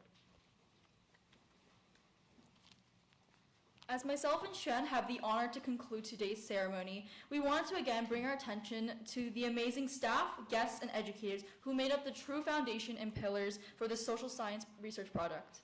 It was certainly intriguing to see the various initial hypotheses on the mental well-being of immigrant and non-immigrant teenagers, and your guidance was greatly appreciated as we delved into the eye-opening results of hundreds of interviews. Us fellow student volunteers will forever cherish this unique experience that developed our skills in both social science and data analysis, which will certainly be wielded as we lead tomorrow.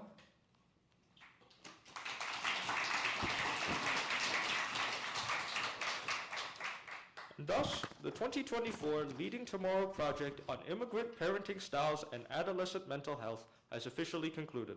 Thank you to everyone who joined us today, and enjoy your afternoon.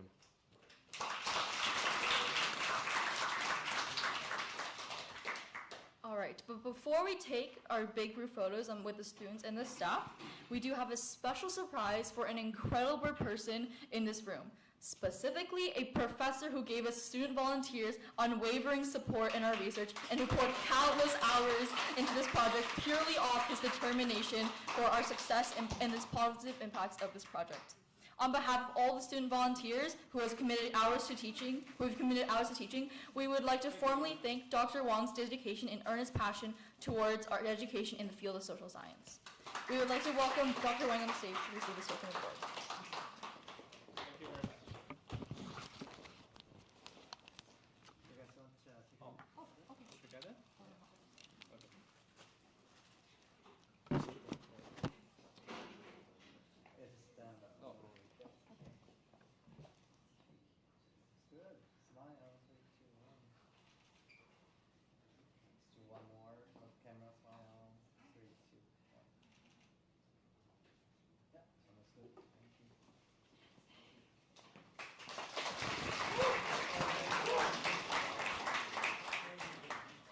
Next, we would also like to recognize another very special member of the Leading Tomorrow staff. We would now like to give a gift to Angela from Leading Tomorrow to recognize her continued efforts in organizing our various meetings and allowing for communication with parents and coordinators. We express our appreciation for your meticulous management, which has allowed for the successful completion of this project. On behalf of all of the student volunteers, each individually supported by her, we would like to formally thank Angela for her dedication to this project.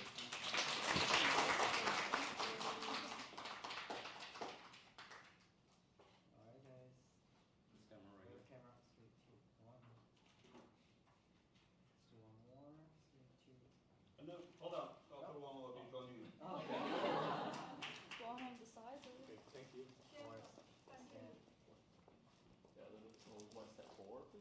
character, yeah.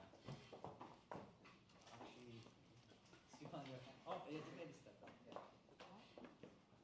Yeah. Okay, looks good.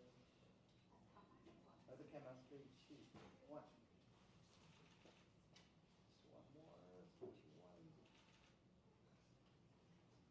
Woo!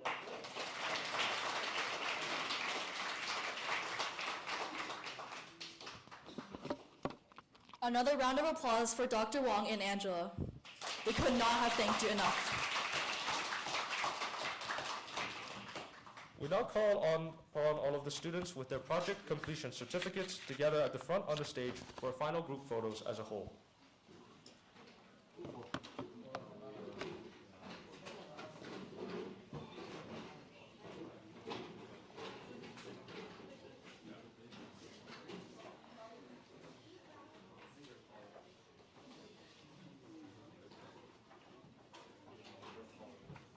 Perhaps you can have the tall students in the back.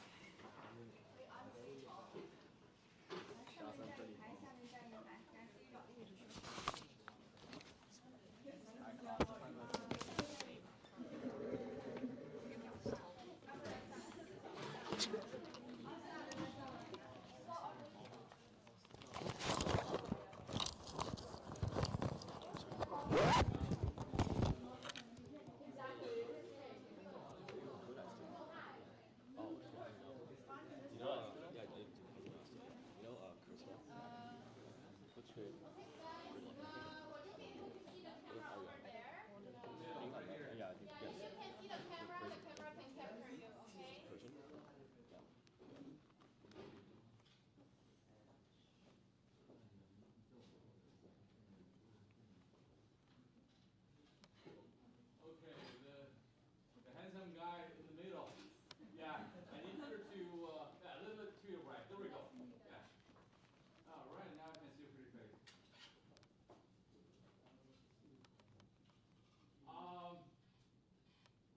To your right. One step. Much better. Okay, this camera. Another camera. In 3, 2, 1, let's go. Hold still, hold still. Yeah. Big smile. 3, 2, 1. Good, good, good. Much better. Another camera. I want you to big smile. 1. Alright. Yeah, that looks good. Just a second. Hold on, Hold hold on. on, wait here. Sorry guys, can you turn to my side? Yeah. And guess what? I need your movement. I'm counting down to 3, 2, 1, and can you do a chair up or whatever pose you like? People at the front, you can shake your flag, and people at the back can just wave at me. Okay? Okay. Eyes on me. Rolling in 3, 2, 1, let's go! You gotta do it again, you're not happy at all. Alright, let's be happy this time. Okay, rolling in 3, 2, 1, let's go! Okay, one last try. Like, I need big movement, crazy movement. Yeah. How do you yell out? Louder. Yeah, louder and big movement, okay? Okay, rolling in 3, 2, 1, let's go. Okay, should be fine. Thank you. Hold on. We'll take another.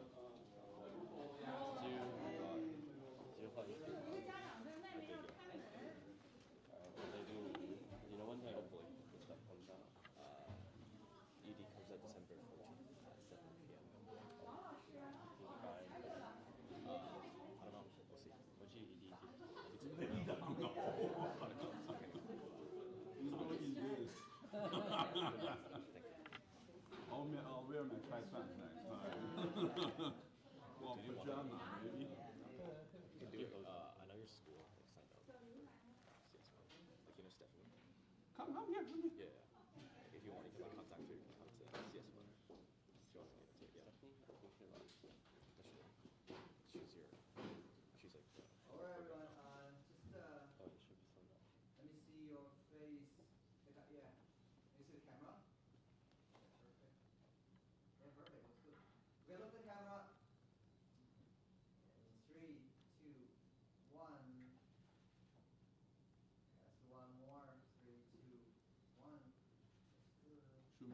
big movement at all?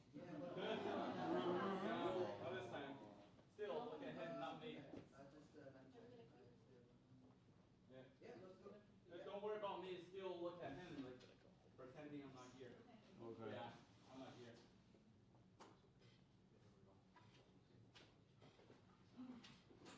Parents, are we all good looking? Of course. Yeah. Very handsome.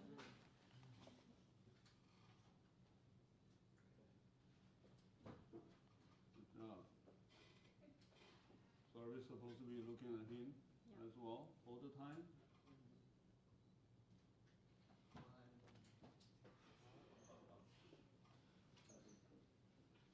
Okay. All right, thank you. All right, thank you. Congratulations again. Good job, guys. We still need to apply.